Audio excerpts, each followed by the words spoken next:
Okay, hello everyone, welcome to another episode of Cthulhu Radio. Today we're going to be discussing three main topics. The first of which is freedom of speech on college campuses. Is it under threat or not? The second of which is creative freedom. So the freedom to create video games, art, music that you want without outside pressure. And then the third of which would be freedom of speech on the internet, such as internet forum censorship or wider governmental concerns, such as governments censoring things or corporations censoring things. So today we have a number of interesting guests. Mr. Sargon of Akkad, a YouTuber. Do you want to say anything, Sargon? Yeah, sorry, say again. Oh, do you want to introduce yourself to the Oh, crowd? I'm sure the people listening know who I am, probably. All right, Shadow Paint Lisa, do you want to introduce yourself? Hey everyone, my name is Shadow Pink. I also go by Lisa M here on YouTube, and I do voice acting and freelance art stuff. All right, and Stolen Hodor 2, also known as Helicopter Guy or AGG Throwawayer. Do you want to introduce yourself, sir? Yeah, I'm going by Hodor because it's the one that I respond to better, from the books, not the TV series. All right, and we have Experiment or Stitch. Hi. And my co-host. Hi, I'm Laurel. Nice to see you guys again, or I guess hear you guys. Same thing. Matthew won't be joining us today. He's still having computer issues. He said he'll get a tablet this Thursday, so we should be back up and running with him starting next week. So, all right. So the first topic: freedom of speech on college campuses. Is it under threat? What do you guys think? Without a doubt. Yes. Yeah, definitely. Oh well, actually, Sargon, you've done a number of videos on this. So do you want to, just like, how are these people exactly shutting down discussion on colleges? Like, how would you say they're doing it? Often by chanting through mob rule. Often by just yelling louder than the people that they're opposing. Well, how would you respond to the people saying that they're just exercising their freedom of speech in the same way that the guests and the speakers are? How would you respond to that criticism? The definition of freedom of speech involves actively censoring other people. But they're just saying their freedom of speech louder than the other person. Yelling, Is that yelling as censored? a group deliberately to shut someone up is not just exercising freedom of speech. That is deliberately trying to censor someone else, and I don't agree that's correct. What about you, Helicopter Guy? Do you agree or do you disagree? Or Hodor, sorry. I think the problem is substantially overstated. The number of speakers who are shouted down are few and far between. The use of the heckler's veto on college campuses is negligible. The focus on it is something that has existed for decades. This is nothing new. The liberals are keeping conservatives from talking on my campus. You won't let me publish in your newspaper. You won't let me come give a speech. You keep yelling over me. Is a tried and true canard that has been argued for decades. And there's no reason to think that what's happening now is any different than what people were whining about in the 80s, what people were whining about in the 90s, what people were whining about in the thousands. It's the same thing, and it didn't stop people from expressing their views back then, and it's not going to stop people now.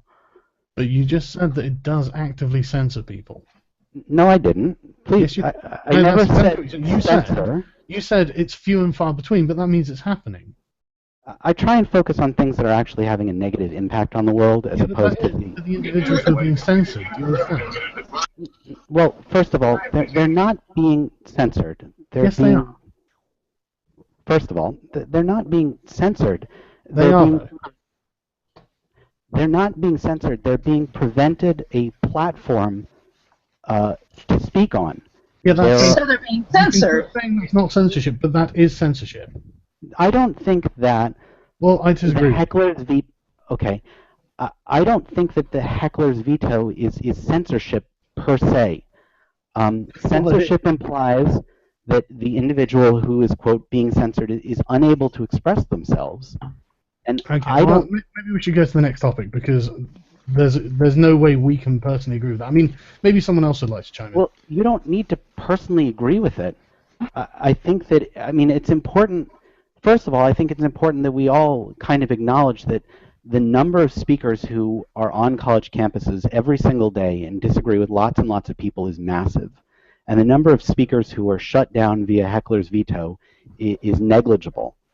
And that the people who publicize the fact that they have been subject to the heckler's veto do it through speech that demonstrates that they're not being censored. And so, yes, I don't approve of shouting down people in college campuses. And the 2 or 3 times a year that it happens, it's not a good thing. But I think there are many, many larger problems with speech on college campus than the use of the heckler's veto to shout down reactionaries or warmongers or whoever else. Let's not label them. You don't know who. It wasn't. Wait. I said reactionaries or warmongers or whoever else is being shouted down. These could be people who have perfectly legitimate things to say. Right, but so what are some examples of people being shouted down who have perfectly legitimate things to say and are saying them in a perfectly legitimate way? Who are you to decide that, Hodor? Well, who are you to tell me that I can't decide it? Who are these people who are being so inappropriately shouted down? People with rights that are being violated. No, but Yeah. let's talk about people with rights that are being violated. Back when I was in college, there was a guy. What was his name? Bradley something or other, and he was a Holocaust denier, and he would send ads in to campus newspapers across the United States of America, paying the going rate for said ad, and then editors of the newspaper would say, your ad is revolting, we're not publishing it. And he'd go up in a tizzy about how he was being censored and he couldn't publish an ad. And then some editors would publish the ad, and then groups on campus who believed that, say, denying the Holocaust is repulsive would say, this is repulsive, and the guy would whine about how he was being censored again. So I guess my question to you is, do you think that not publishing that guy's ad was censorship? I don't care about the guy's ad. I care about the listen, right? I care about the journalist who has nothing to do with that guy's ad, right? There was a journalist who was stood there. He was tasked with covering the protests at Missouri. Instead of being allowed to cover the protests and exercise his rights, which he had every freedom to do, instead a bunch of cry bullies on the campus decided to shout him down and push him. One being a professor. This is something totally. Wait. I'm happy to talk about. No, I'm happy to talk about that. Well, let's talk about it, because I don't know anything about your situation. I thought what we were talking about were speakers coming to campus and getting shouted down. You're talking about a journalist. No, we're talking about any act of mass mob censorship, okay? That's one. No platforming is one. Shouting people down is one. This happens a lot. It's not I'd like to talk about the no platforming policy in the UK. That's because and you know you're not going to win this argument because there is a lot of censorship. Okay. We're seeing it everywhere. We are seeing it. I can't believe you would even take a position against this.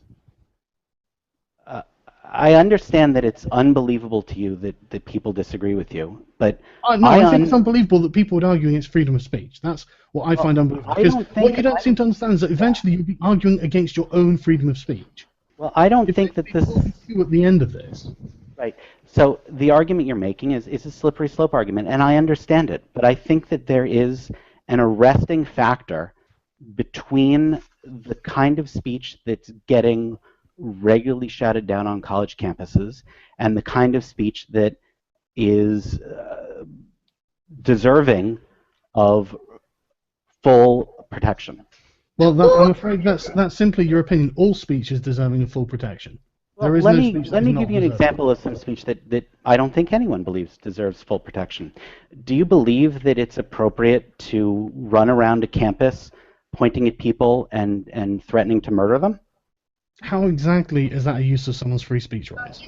Are they not speaking when they threaten to murder people? Free speech is about politics. You can't possibly, for a second, you're not going to sit there and go, oh, what about my free speech to shout fire in a crowded theater? Yeah, what about my free speech to shout fire in a crowded theater? Okay, let's move on a bit. We actually have someone here. You actually were silenced the other day. Actually, had the police called on you. Do you want to talk about that, or?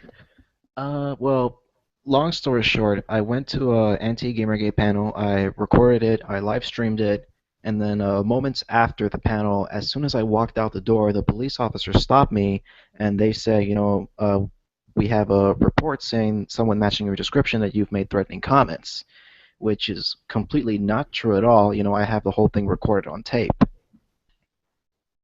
Yeah, I thought it was. I thought what happened to you was incredibly questionable. It was very stressful. I'm impressed with how well you handled yourself in front of the police officer, to the extent that it was in the video, though some of it was missing. Whoever called in the police, if the police report that was called in said that you in fact made a threatening statement and was actually referring to you, that was an inappropriate use of someone's free speech. That's okay. You know what? Hold on. Let's go back to what you were saying earlier. You said someone you knew from college was saying was a Holocaust denier, and no, this wasn't someone I can't remember. Bradley something. Okay, he well, was a Holocaust denier. Yeah, somebody from someone from your school. No, he was not someone from my school. To be clear, he was an outside agitator who sent his advertisement to school newspapers across the country. Okay, so all right, someone outside from school, and he wanted to send his ads denying the Holocaust through what, the school's paper, right? Bradley Smith was the name of the individual. Okay, yes. Yeah. All right, so he wanted to send ads to the school's paper denying the Holocaust, and they did not want to publish that, of course. Varying school newspapers made different decisions about what they were doing with it, and no matter what the decision was, there was always an uproar. If the decision was to not publish, then Bradley Manning would start the uproar himself by distributing flyers all over the school. Not Bradley Manning, Bradley Smith, by distributing flyers all over the school and arguing that he was being censored. Isn't it kind of a different, I mean, those are two different situations. If a professor wants to talk about something and then you have like these group of individuals wanting to shut down that discussion, that's someone's, that professor is being silenced versus like this is the school's paper. They can decide what goes up. It's not that he was being silenced. It's, like whatever you put up, you're whatever content you put up is at the mercy of the publishers. Let's talk about what happened when it went the other way, which is when Bradley Smith, I'm so sorry, when Bradley Smith got his ad published, there would immediately be an uproar from people who were like, this ad is revolting. The choice of the editors to publish it is disgusting. These people should not be in charge of running a paper. And that was promptly met by all of the editors of said paper. But don't you think that, that's a responsibility of the publisher? They have to decide carefully. School papers are not kind of independently published entities, right? So it's an odd position in that they are. In some cases, they actually are.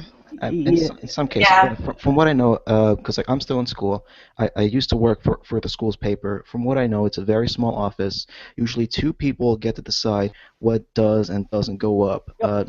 Normally, a lot of things get to go up. But if something like that came to them, they would say, no, we But just what if can't. what if they said yes? If right? they said yes, that would be on them because that paper, sure. And then what if there was an uproar about them saying yes, and lots of liberal students said denying the Holocaust is revolting, we shouldn't be giving people like this a platform, we need to fire the editors of the paper because they're irresponsible people for letting this get published. That sounds very liberal. Yeah, I want to say that that's personally on them. The argument that a professor's presentation is being shut down is completely different to what someone has to put up. I could. Wait, I'm confused. So it would be okay to fire the editors of the paper for publishing that ad? I mean that if you're the publisher of a paper, you have that responsibility of what does and doesn't go up. Let's try this again. The people who published the paper are members of a school group, which is a school chartered newspaper by whatever school this is, and they choose to publish the ad, and there's an uproar, and all of the liberals on campus say publishing this ad was an abrogation of your responsibility to be publishers. Don't publish garbage like this, you should be fired from your position, whether it's paid or unpaid or whatever, as editors of this paper. No, I could definitely understand that, but I'm just talking about from my point of view. It's just like there's a certain responsibility from the publisher. All right, I agree. You can't just put everything up. Let's deny the Holocaust. Let's deny 9/11. It's freedom of speech. Why the fuck not? But sure that they have every right to do it. And they have every right to outrage against it. But we shouldn't. But I want to say that's a completely different argument. From all these students wanting to shut down some professors' These students all wanted to shut. So then what the students did is they tried to shut down these papers. And I guess my question to you is that the same thing or not? What about the large media organizations that reported on mothers in the South trying to get slavery removed from history books? It's the same kind of situation, but medias weren't shut down. It's just the media saying, hey, this is happening. So this paper, the school papers are usually, it's on them if they don't want to be dependent on the school to go out and find advertisements to pay for the paper so the school can't censor what the students want to publish. This is an exercise of freedom of speech. I guess you're not. I guess you're not catching the situation. So I guess I'll try it again.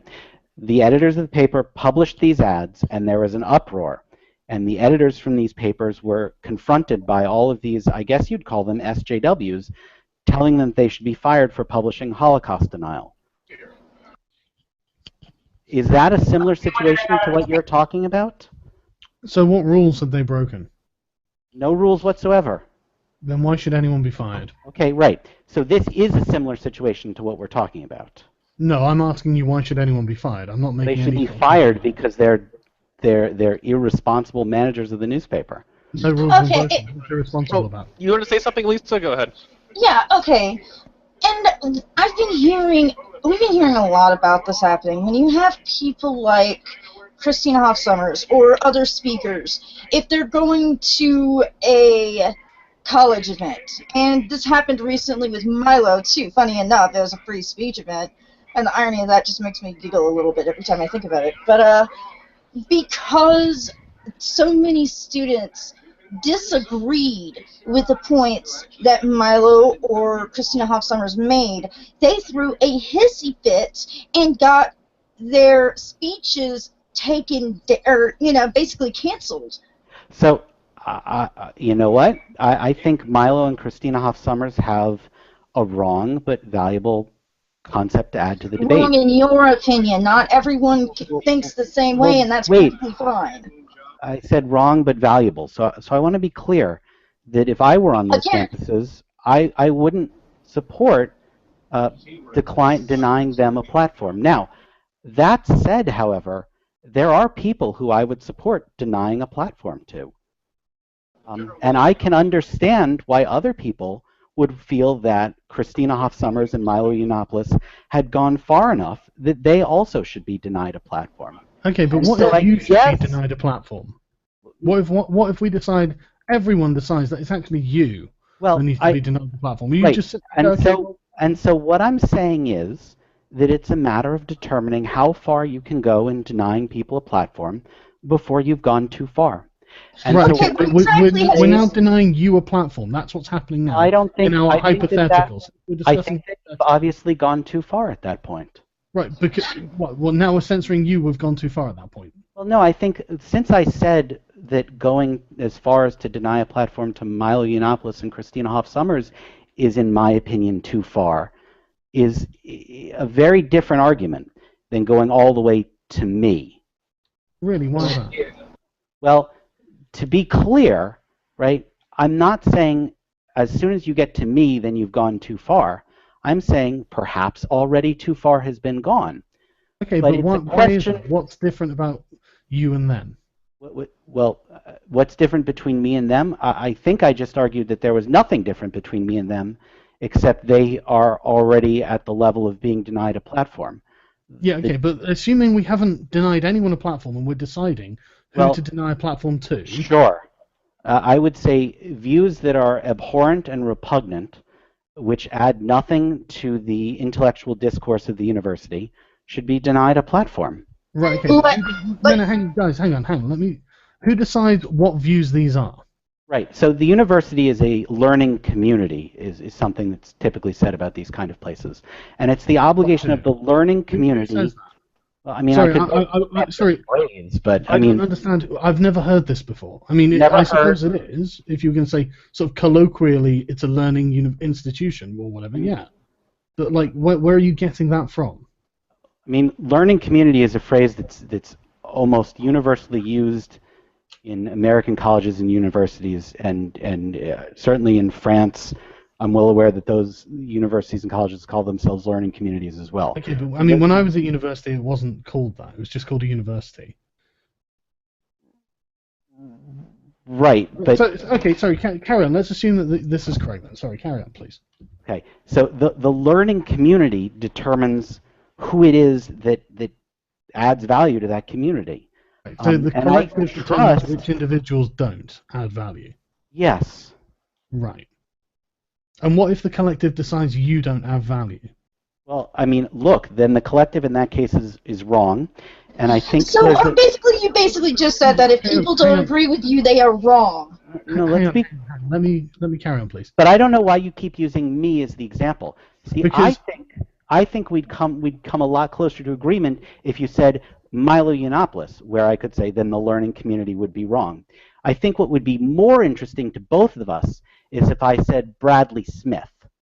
Now, I want to talk about you when you are censored because the community thinks that's the right thing to do. That's a counterfactual because it's not going to happen. So let's talk instead about... That's what we're talking. We're talking hypotheticals, right? And at some point, it's going to be some individual, and that individual happens to be you. Now, what now? So the thing is, this is so far-fetched as to be the kind of thing that I don't worry about. Even if it is far-fetched, just answer the question. Right, because the bulwark against saying, wait, you guys may have gone too far, comes well before traditional American liberal. It comes well before traditional American conservative. I don't care what the standard is. I want to know when it's happening to you, what do you do? It's not going to happen to me, so I don't need to worry about it. Oh, well, that's okay then. But the thing is... All right, let's refocus. Hang on. I'm trying to refocus. Right? Here's my question to you. Yeah, I've let you raise... scenario happen. Assuming the most ridiculous thing happens. Hold on. When it is you, what do you do? I've let you raise a number of ridiculous hypotheticals at this point, so I'd like to raise one at you. If you want me to answer that question, I want you to answer this question. Yeah, okay, well, I asked my question first, and it seems you're really afraid of answering it because you know the answer is, that means the collective is doing a bad thing to me. That's what the collective is doing a bad thing in general. You have to then extrapolate that to other individuals. Here's what I'd like, so let's talk about the extrapolation. Bradley Smith is a Holocaust denier who purports pseudoscientific, ridiculous arguments about how the Holocaust did not, in fact, happen. He is, in fact, wrong, because the Holocaust did happen. Can we all agree to that? Look, right, you're asking pathetic, stupid questions no one needs to answer. I just want to make sure that... Right. Look. Well, we better get King of Paul here if we're going to talk about that. Everyone thinks the Holocaust didn't happen. So you are the one person who thinks it did, and you're not being given the platform. Sure. So would you deny Bradley R. Smith a platform at your perfect university? We're not talking about perfect anything. Yeah, if you were in charge, would you deny Bradley R. Smith a platform? Not in principle, absolutely not. So you would let Bradley R. Smith give a speech at your university? I would let him What do you gain from blocking people from knowing what other people are trying to put out there? So what do you gain from telling him, no, you can't publish this because people won't agree with it? No, he can publish. No, I totally acknowledge the fact that the Holocaust happened because I do know a lot of Holocaust survivors. I grew up around them. But wait, let's be clear. To shield people from the truth that there are people out there that are ignorant and stupid and say these things. And what's concerning is there are going to be people that follow him and that agree with him. And we got to let people know that there are people out there that are like.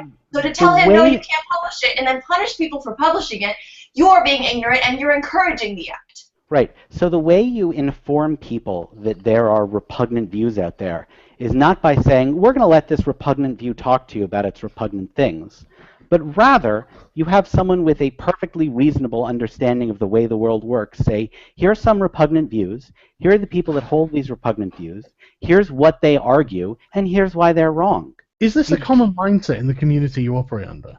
Absolutely. This is a common idea, is it? Yeah, I would say yes. God, that's terrifying. Seriously, that's the scariest thing I've ever. There is a reason people think you guys are crazy. You are just.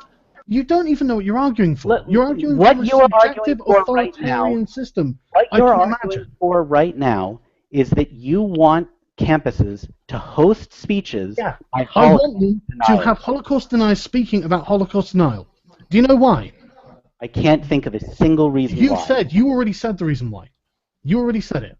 Try and think back through things you've already said that might be a good reason why we should let them speak. You just agreed to my whole speech about why we need to know that these people are out there, and you're still telling us that... You said the Holocaust was true. That's why they should be allowed to speak. Because if the Holocaust were false, they'd be able to prove it wrong. And therefore we would be factually incorrect. But the Holocaust is true. We've had enough evidence to say that, yeah, this is true. Therefore, if they speak, they can't be right. Therefore, all they will do is discredit their bad idea. They aren't going to simply persuade everyone on hearing it. People aren't just going to have their brains formatted. They're just going to hear it and go, no, that's nonsense. What about this 90-year-old guy who was the guard in Auschwitz who's like, yeah, we used to kill people in the fucking gas chamber? Well, then we can prove the Holocaust happened. Therefore, letting them speak just discredits a bad idea. Do you understand that?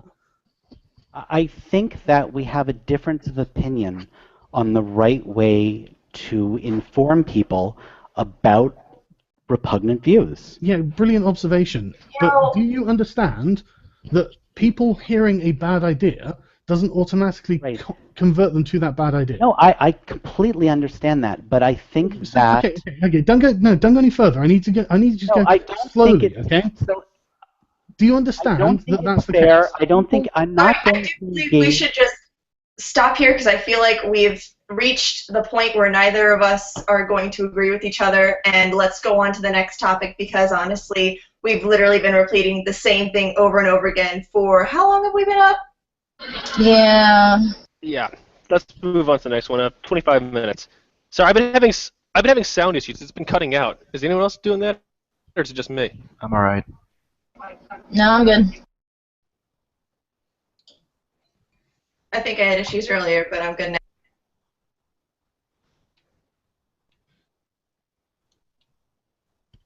Well, I'm getting sound issues now. Yeah, same. She just kind of stopped mid-sentence.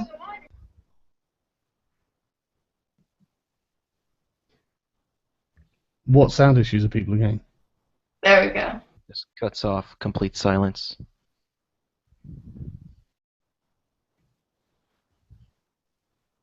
You know, I don't mean to be a dick, but seriously, I can't believe you don't understand the concepts that are being put across, man. It seems like you're being willfully obtuse. So here's the thing. I do understand, right? So let me try this to demonstrate that I understand. I'm prepared to make your argument in the hopes that you would be able to make my argument. Would you like to try that? That would be great, actually. I'd love to. I'm going to make your argument in a very, very strong way.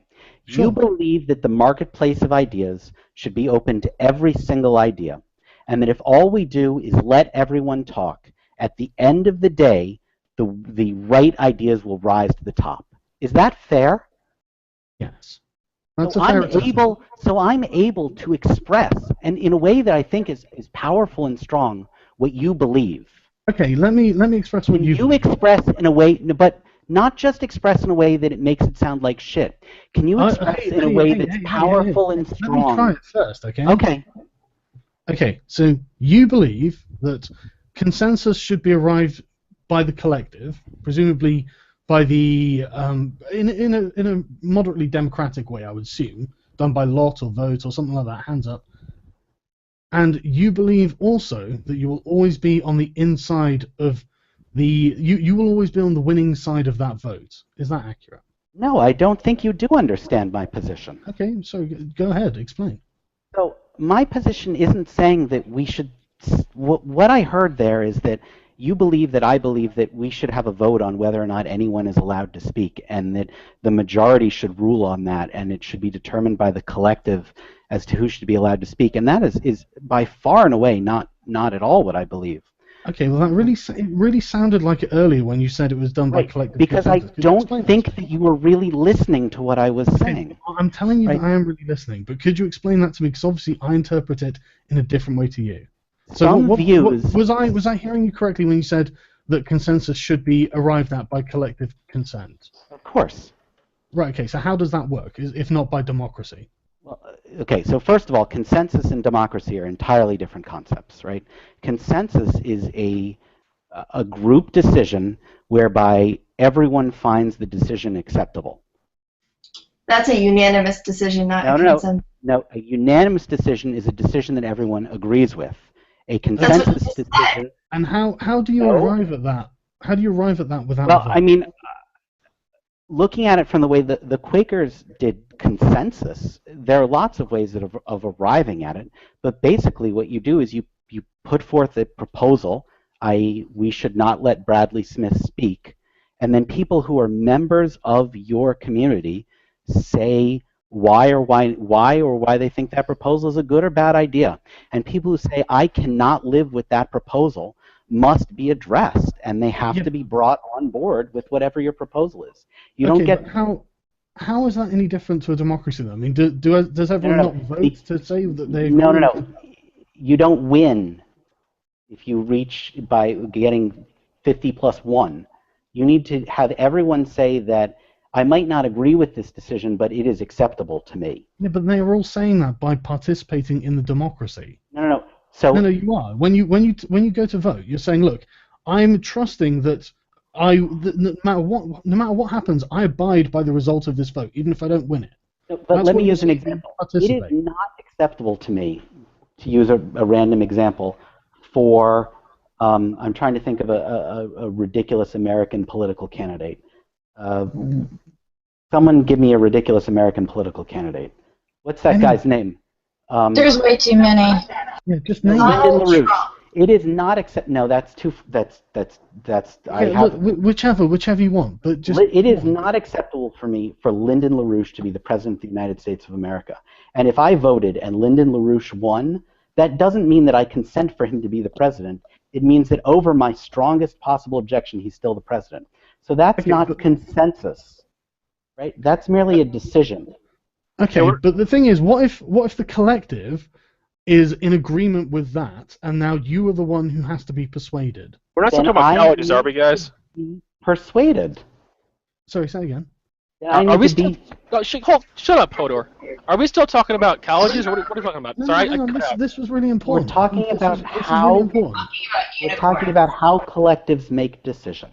Okay, after this, we're moving on to the next topic. Absolutely. Okay, but this is really important, though. I mean, seriously, like, if the collective has decided that we're voting for what was the name of the person? Lyndon LaRouche. Lyndon LaRouche. If the collective is deciding that that's the case, and you're the person. I mean, what have you got to do? Have you got to leave the collective or something? As someone who objects vehemently to that decision can't be made over my objection. It will never be a consensus decision.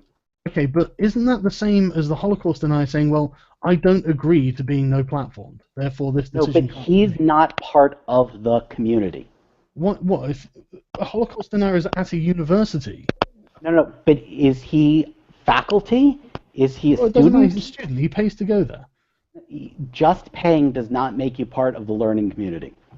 Okay, but he's part of the learning community. He just doesn't think that the Holocaust happened. So is he just getting up on it? That means the decision can't be made to no platform him because he doesn't agree to it. Is he just getting on a soapbox somewhere and speaking? No, he's having a formal debate at the student union. Right. So the student union, this is obviously a British thing. The decision of the student union to host him would not get consensus, and he would not be hosted. Yeah, but the decision to no platform him wouldn't get consensus either. I think it might. Sorry? I think it might. No, he's going to object, isn't he? His objection to his own no platforming, I think, is not tremendously relevant. Right, okay, but now we're talking about your rejection for your no platforming, and you think it's relevant, don't you? But this is the counterfactual part. No, well, so what? It's a principle. No, but it's not going to happen. Yeah, but it doesn't matter. This is what I said. So you think you'll never be outside of the group? That's correct. Well, I never so think I was actually correct earlier when I said that. I never think I'll be so far outside of the group as to be excluded from the group. I'll disagree with the group lots and lots of times. It's different because it's you. If it was you, and you seem to not be able to even broach the idea that you won't be part of the group. And imagine if you are. You can't even do it. So lots and lots of times I disagree with groups that I'm part of, and either I reach an understanding that we're going to agree to disagree, or I leave the group. That's the kind of thing that people do. That's the option. Because if we're, say, voting for this person, everyone's collectively voting for this person, and you can't agree to disagree, you've got to now leave the country. Yeah.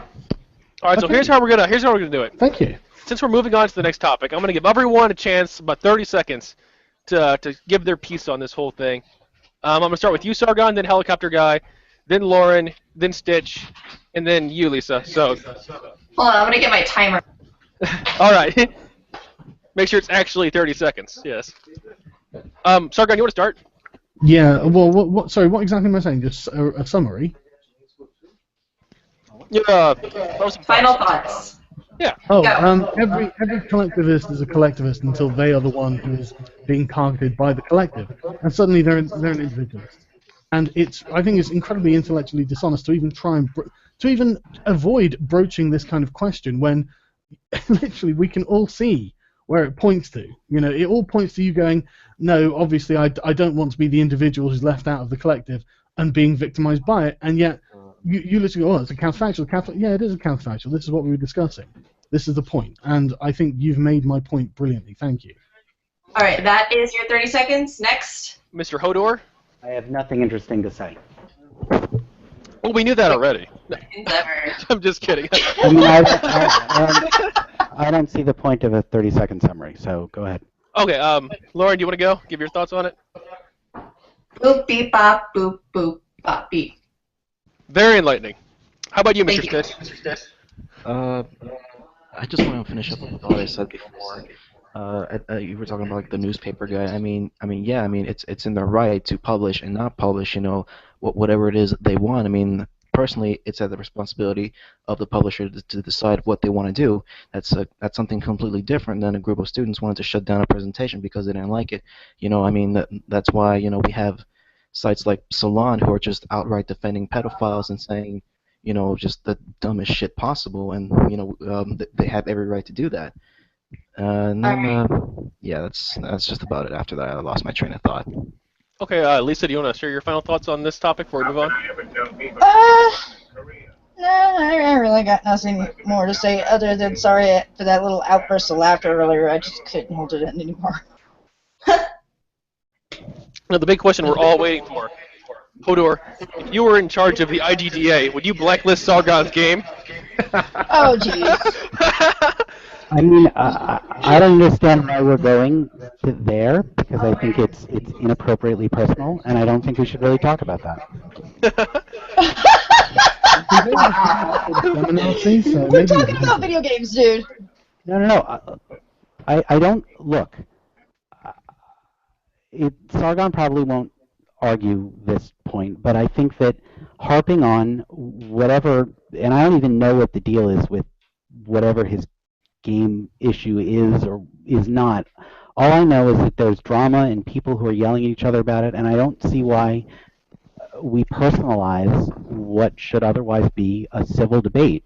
And I hope that the other people here can treat each other with respect, and I think saying something like that is just rude to him. It's fine. No, everyone knows I'm... Sargon, you know I'm joking, so... Yeah, no, it's a joke. I'm not worried about it at all, man. It's coming along quite well, actually. I'm quite pleased with how it's going. So. Oh, thanks. I was a bit worried because it's kind of. Yeah, no. I've had to restart the whole thing, man, because I've not been happy with it at all. But, I'm happy with how it's going now. I'm really looking forward to the demo going. So it's something to at least I can take a video of or something. Okay. But, it's going to be a few months yet, but it's going well. All right, so let's talk about creative freedom. This is a big thing Gamergate is actively involved in defending. Though Hodor, as an anti, you sort of lean on the it's not censorship to remove games from stores. Is that your position? It's not censorship to mass shame developers.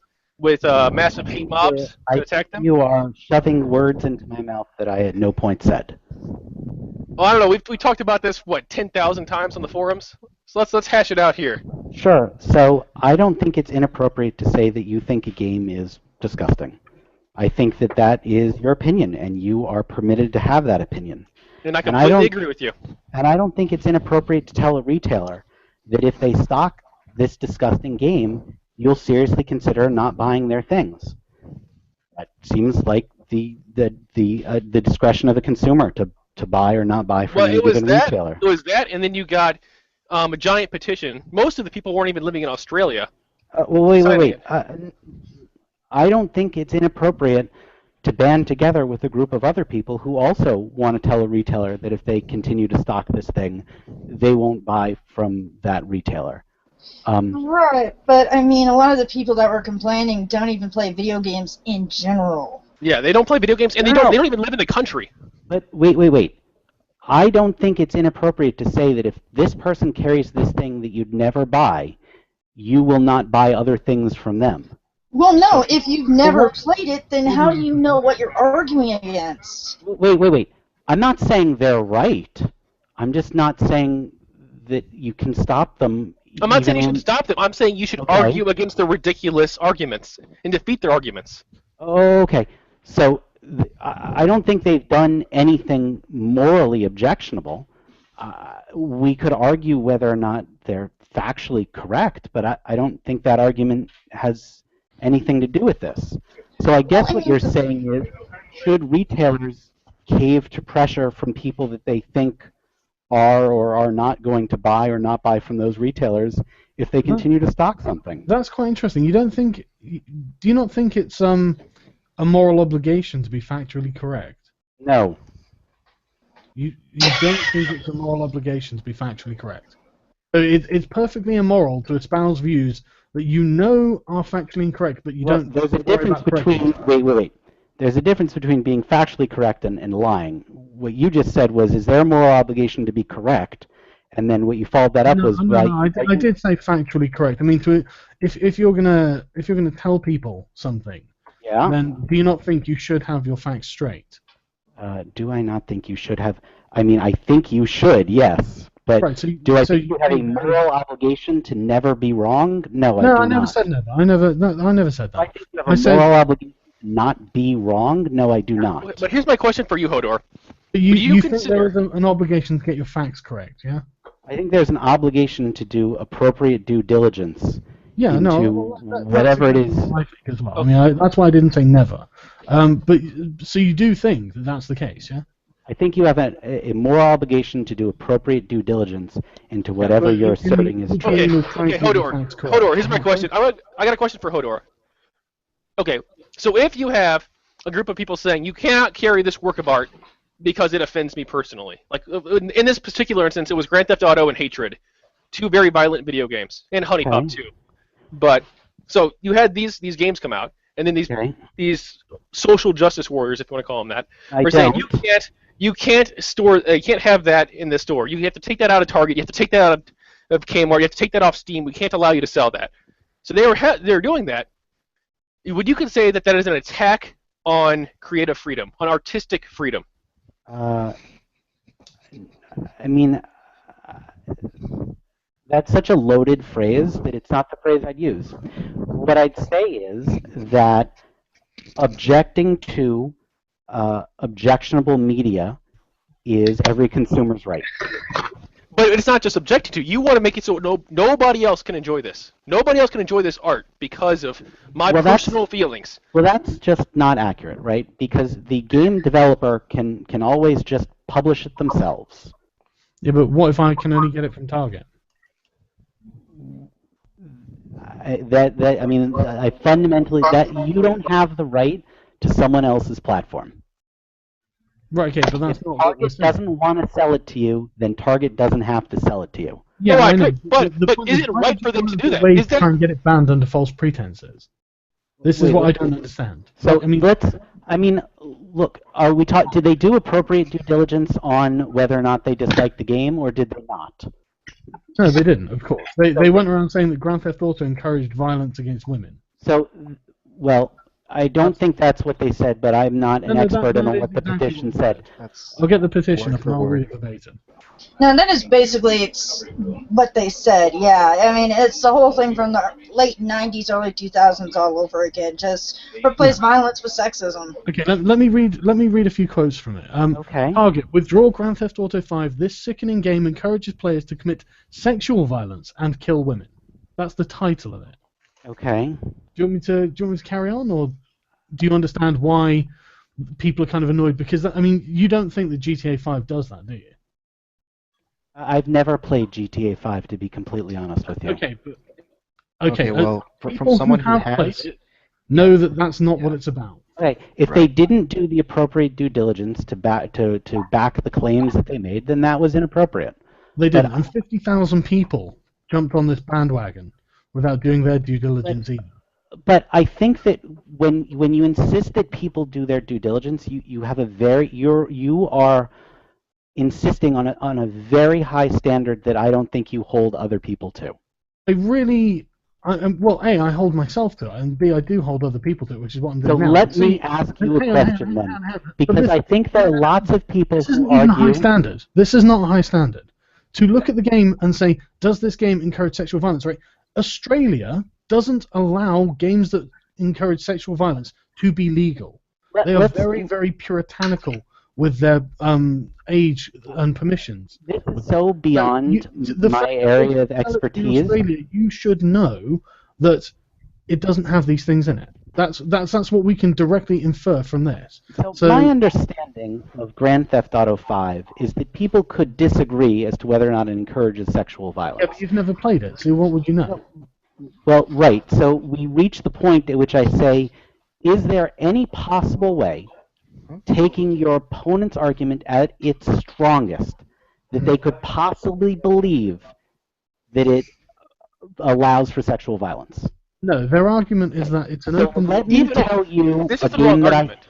Let me tell you a game that I have played, and you'll tell me whether it could be taken at the strongest But possible. it doesn't matter. It's just a video game, and you shouldn't be trying to censor it no matter what. I don't care if it encourages you to commit mass murder. His argument is much better. I'm happy to discuss. You know what? To be completely honest with you, I generally think you're right, Netscape. Okay, then why are you arguing against me?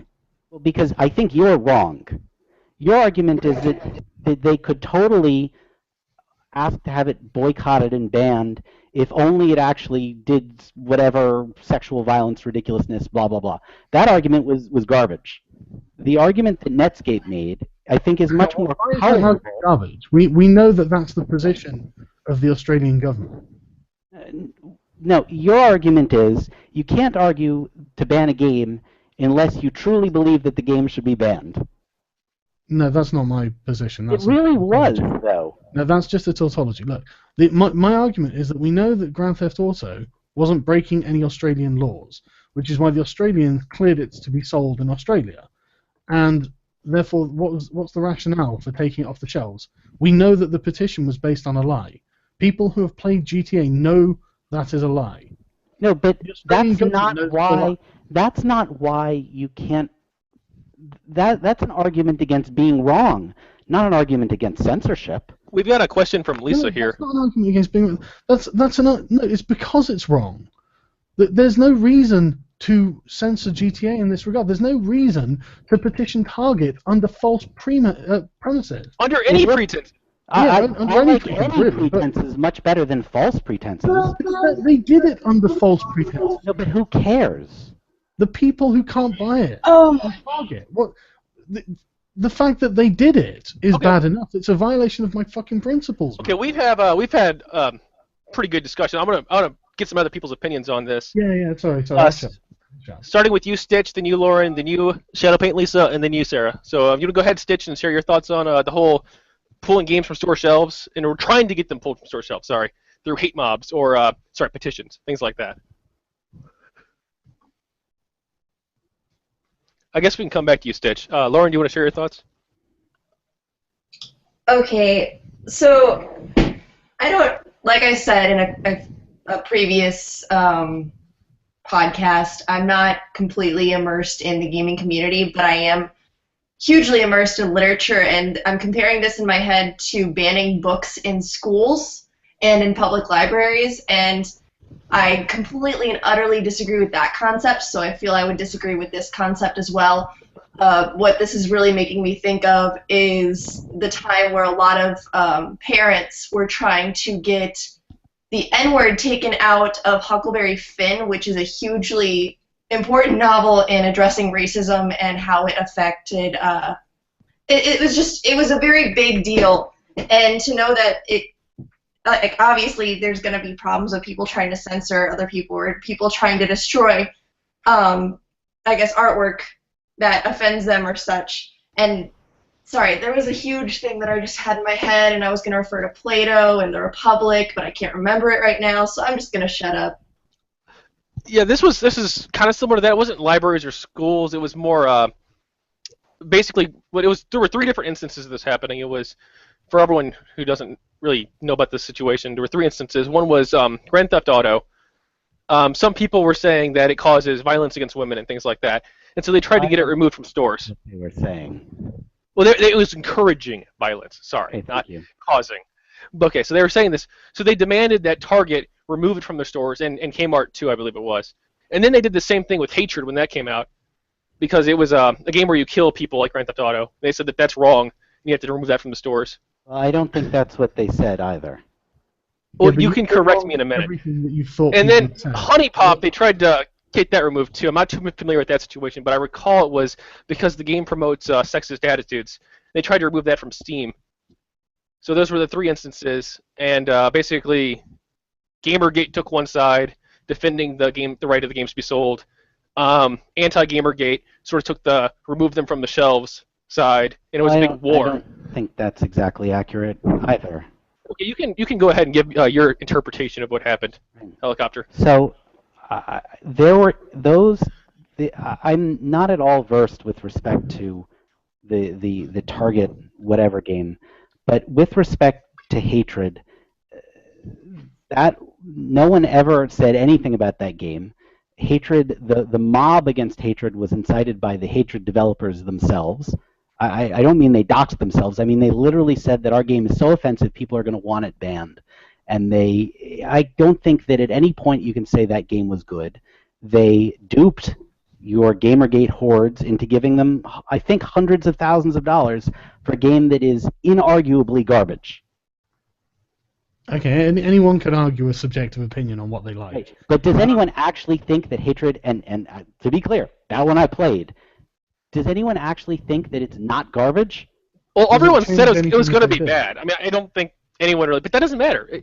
What matters is, should it have been removed from the Steam and from other platforms? Should it have been removed? Or should people, sorry, no, not should it have been removed. Should people have tried to get it removed? That's the thing. People have, so again, nothing, in my own personal opinion, as someone who believes generally in the right of people to speak generally, I don't think Hatred, the game, or Grand Theft Auto, the game, or even perhaps Honey Pop, the game, though I believe Steve wants itself to be reasonably non-sexual. Honey Pop's hilarious. The Steam version censored, actually, if I recall. They took the sex scenes out. Right. Cross the line to the point where I would say this is the kind of thing that should not be sold. But saying that doesn't mean that that line does not exist. And of those 4, I think Steam doesn't want nudity on its site, so that would be the only reason why they'd cancel that. And Hatred was perhaps over the line. An argument could be made. But Hatred's no different from Postal and other games that are sold on Steam. The level of realism and the motivation in Hatred, the story that they presented, and the people that you were killing were, yeah. Okay, but why should it be banned? Well, I think Steam might have chosen not to sell it because they want to partially curate their store. Yeah, and they actually did take it off Steam too for a little while, but then they added it back after people complained. And Gaben himself, I believe, stepped in and said, "No, you're going to sell this." Yeah, it was Gabe Newell himself who came in and said that. Okay, so we didn't get to everyone here. Sorry, Lisa and Sarah, do you want to share your thoughts on this? Lisa, you want to go first? Yeah, sure, and actually, I'm kind of glad Lauren actually mentioned Huckleberry Finn, because it kind of brought up another point that I wanted to make. In some cases, yeah, the content might be offensive to some people, but it can also be used to illustrate a point. Like, she mentioned Huckleberry Finn having the N-word all over it, which, I mean, yeah, it does, but at the same time, that was the mindset at the time. Yeah, it's a part of our history, even if we don't really care to admit it. The thing with the gaming, though, is that this was one of my big issues personally. As they're doing this, as they're trying to get these games banned, they're saying, oh, we don't want to take away your video games, we just want them to, quote-unquote, grow up.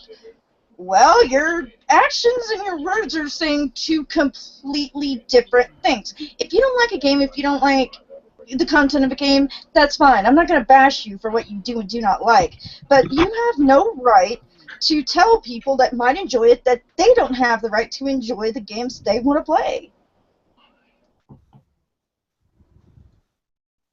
That's pretty much my stance, too. Sarah, do you want to share your thoughts? That was awesome. Yeah, I agree. Censorship in itself really isn't that bad, but when you get to this extent, it's kind of ridiculous. Just because something vaguely offends somebody, you shouldn't get rid of it. That's like getting rid of artistic freedom. It's just, though, when you sell a product, you do gotta be careful of, who you're aiming towards and where you disperse it at. But, like I said, just to get rid of something just because it offends somebody, like artists art, the whole Zammy thing, like, for instance, it's just, no, that's where I draw the line. That's when the Steven Universe drawer artist. Yeah, her, yeah. What she went through was disgusting. Okay, so criticism is one thing, people were just criticizing her, that's one thing, but they were just full-on harassing her, and I'm just like, really? Well, there were people who made, they made hate blogs and receipt blogs and stuff. It was really bad. Yeah. I don't see how you can assign what those collective blogs, and I read them, they were revolting, but I don't see how you can assign collective blame for that, given that there was no collective that was even remotely aware that that was happening until it was incredibly publicized by She tried to kill herself over it, though. It wasn't until she tried to kill herself that everyone started knowing about it. No one even knew about the two dudes who were harassing whoever it was. Okay, Hodor. Two dudes? Are you fucking kidding me? I don't even know how many people were harassing her. What was We're talking possibly hundreds, motherfucker. I'm not sure that's accurate. Okay, You Hodor. don't have to be sure that's accurate. Hodor, here's sort of the thing. Like my stance. You read my big post about social justice warriors, right? About the mentality. Yes. And social justice warriors describes more of a mentality, or not even necessarily a political ideology, but a mentality that some people hold in our society. And it can be right wing or left wing, and it's just sort of this authoritarian mentality. And that's so. Basically, when you say these people came from this community where this sort of thing is acceptable. They came from this sort of community where this mentality is widespread, where this I don't like this, therefore get rid of it by any means necessary. That's my interpretation of it, anyway. You can but we were talking about some individual who published fan art that some people yelled at her about, and then assigning collective guilt to people who didn't even know that was happening. Well, see, there's a difference, though. There's a difference between saying that, anti-Gamergate or SJWs, we're going to say, that they were the ones who were, they're all guilty. That's obviously wrong. But then saying that their community has a mentality, the anti-Gamergate community has a mentality where this sort of thing is acceptable to some degree. But the people who are harassing this individual had nothing to do with people who think Gamergate is dumb and bad. Well, no, it's the social justice warriors. Yeah, they're the same people. Who are these alleged people, so that I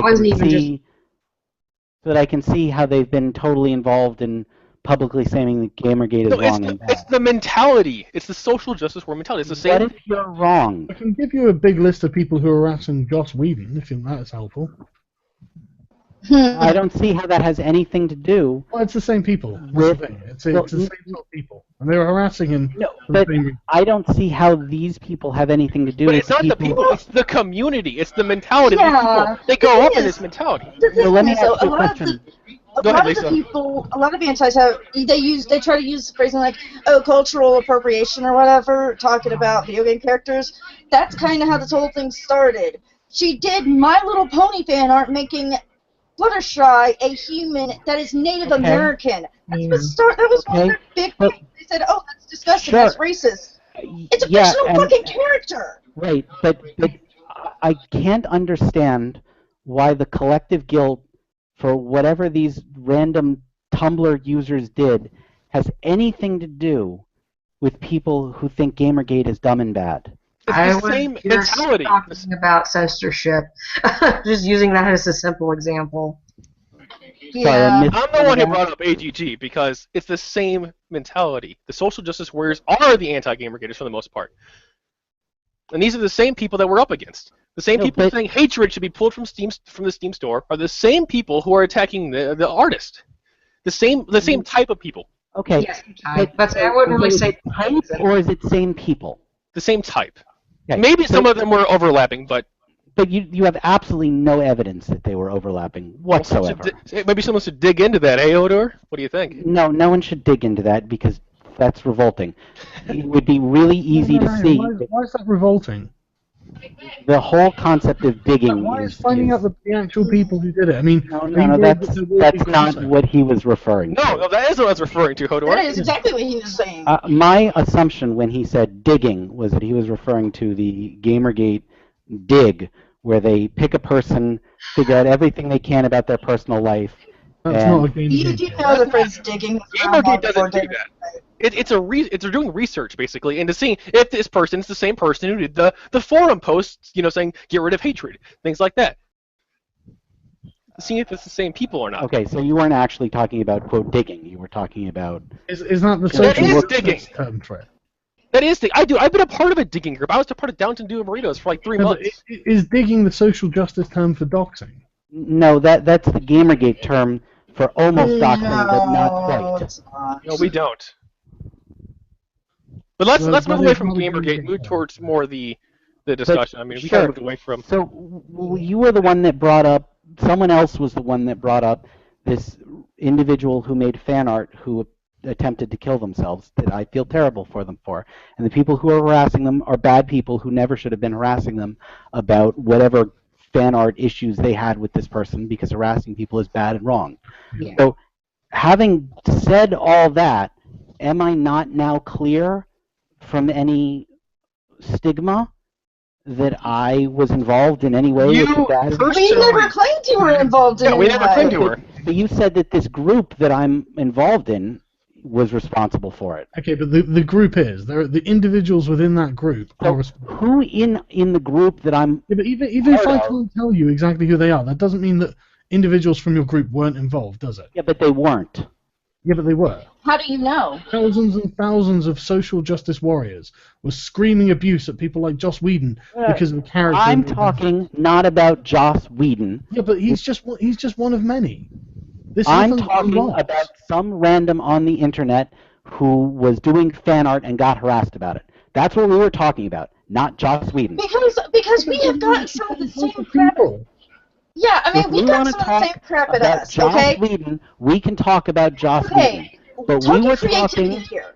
Okay, but you're talking creativity here, which is why I think you brought up Joss Whedon. Here's the thing, and this is why a bunch of us do believe that it's pretty much from the same crowd. A lot of the insults that we'd had thrown at us from these guys, like, oh, if you make a Native American character in a game, that's cultural appropriation. If you like to have your character in a kimono and she's a white chick, that's cultural appropriation. They said the exact same thing to this girl. If you try to make a skinny character, oh, you're fat shaming. They said the exact same thing to this girl. It's the same language, so of course we're going to think it's coming from the same people. Like, we have no reason not to. Go ahead. You say something. I just totally forgot the whole culture. The whole Zammy thing.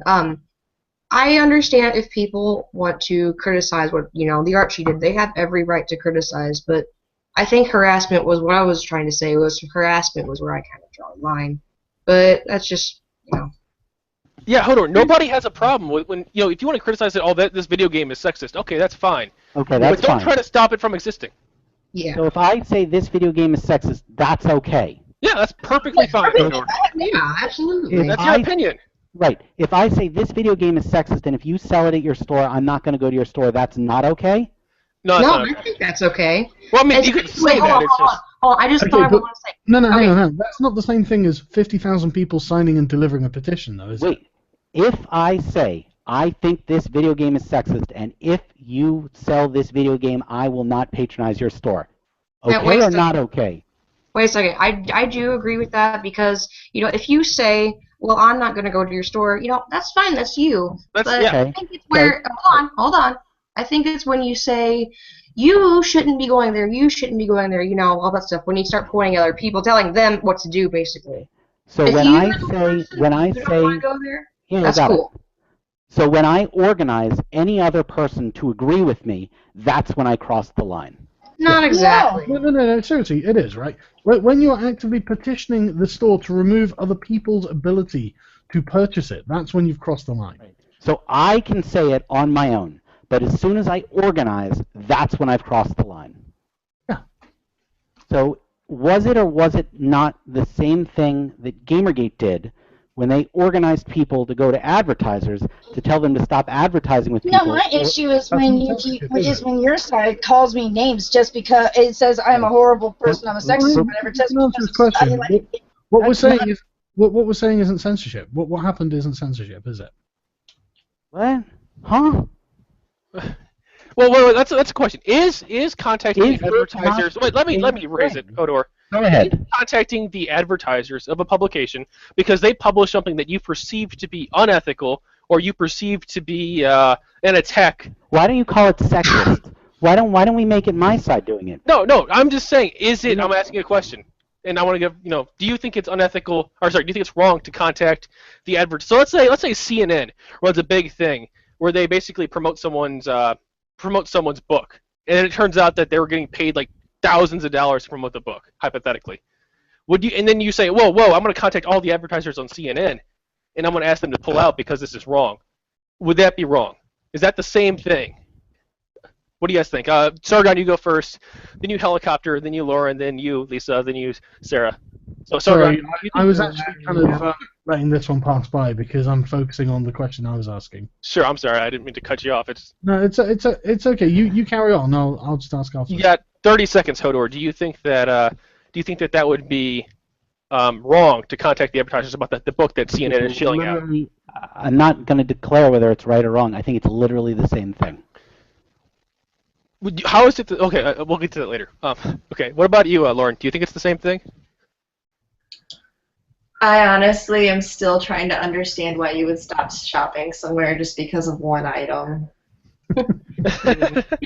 It's pretty silly, yeah. Because you're an activist. Because I want the person who's selling I want the producer of that item, I want them harmed. Because as a social justice warrior, conceptually, I think that these evil sexists need to be damaged.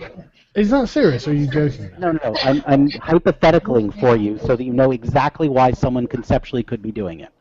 I was about to celebrate, like, holy crap, they're finally being honest with us. Why they do it? Okay, but if you want to harm... Do you actually want to harm someone? I'm just asking. I'm sorry, you were cutting out there. It was a hypothetical, Sargon. He's not saying he personally wants to harm people. I don't want to harm people. Why would we entertain that hypothetical if it's... Because that's exactly why Gamergate sent messages to advertisers. Okay, so... Wait, this is what it's coming to mind when you guys are all talking about this. I worked at Six Flags, right? I got so many phone calls when we got rid of the Scooby-Doo ride of people saying, well, I'm not going to come to Six Flags anymore because Scooby-Doo's not there anymore. Like, that's what I'm thinking of, and that's why I think this whole thing is kind of ridiculous. It's like, it's one ride, get over it. Like, come on. Yeah, Lauren, just a heads up, I would not mention any personal information because anti-Gamergate has a tendency to dox people and things like that, so. No one's going to dox anyone. They don't know where. No one's doxing anyone. Relax. Okay, well, you don't want anything bad to happen, so. Lisa, what are your thoughts on that? I'm sorry, I got completely sidetracked for a moment. What was the question? Is it is it the same when gamers contact the advertisers of, like, let's say, let's use the other example, the book example.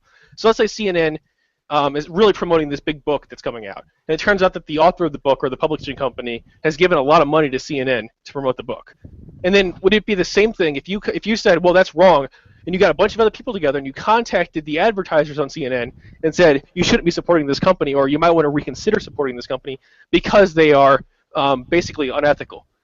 Would you say that that's the same thing as contacting a store and demanding that they pull the game out with a mass group of people? Because it's sexist. Because it's sexist. Or any other reason. Or any other reason. That's fair. Oh man, sorry, I've got like 3 different conversations going on, and then my boyfriend was trying to show me something too. Let me think on that. I'll have to get back to you on that one. Okay, what about you, Sarah? Do you think it's the same thing to contact the advertisers on CNN as it is to create a mass petition to contact the people at the store? You know, I might sound kind of flaky, but I was actually just thinking, and you know, petitioning, you know, in itself isn't bad because we have the right to do that, I think. And like Ags think said, you know, we do have the right to rally people up.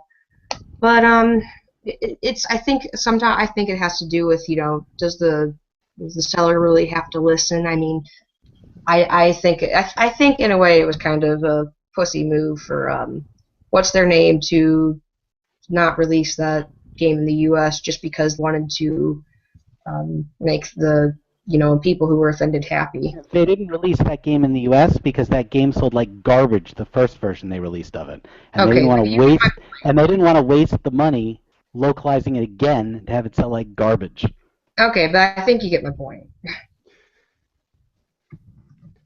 Okay, so Sargon, you had a question for Mr. Helicopter, I believe. I'm sorry, Mr. Hodor. Shit, I did, but I've kind of forgotten it now. I went on quite a while and I started listening. Hang on. So what was that previous question again? So, is it unethical to organize? Not unethical. Is it morally wrong? You know, is it identical? Let's not even call it morally wrong. Identical. Is it identical to organize a boycott of a publication's advertisers over its actions? Well, has anyone actually boycotted the advertisers themselves? I don't think anyone has. The threat was to stop. Trying to encourage the advertisers to boycott Kotaku and. The threat sent to the advertisers was, unless you stop advertising at these places, I will stop buying your shit. Well, I don't think anyone's ever actually said that. Are you kidding me? Well, can you prove that they have? Maybe one person. Like I guarantee you, most people. Have you read the sample letters? No, hang on. Do you have a petition or something? What? Well, reading one sample letter, what does that prove? That doesn't prove a track. ODN. He's talking about Operation Disrespectful No, if you've got a petition or something, then fine. Yeah, well, isn't that what a sample letter is? Well, no, it's Well, I've not read the sample letters because I never really participated in ODN. Wait, let me try this again. So, what is it that makes a petition different than a bunch of people sending the same letter in to the same place? Well, it's also two different things. One's a news publication, which is supposed to be factual and honest. The other is a store. Sure. That could be one thing, but the argument there was that it wasn't a petition because it was just people sending letters. And so my question is, what's the difference between an organized letter-writing campaign and a petition? A petition is public, for a start. Well, the letter-writing... What's happening with a petition? It has a political effect that's very obvious. With a letter writing, you don't actually know how many people wrote letters, who wrote letters, what they said, and who they wrote them to, and what the opinion is. Okay, so the difference between a letter-writing campaign and a petition campaign is that the petition campaign makes the count of letters public. Well, they're not letters, are they? That's the problem. It's not people actually. It's just people who are signing up to things. But the thing is, signatures. Hang on. But the thing is, though, it's not the same circumstance, is it?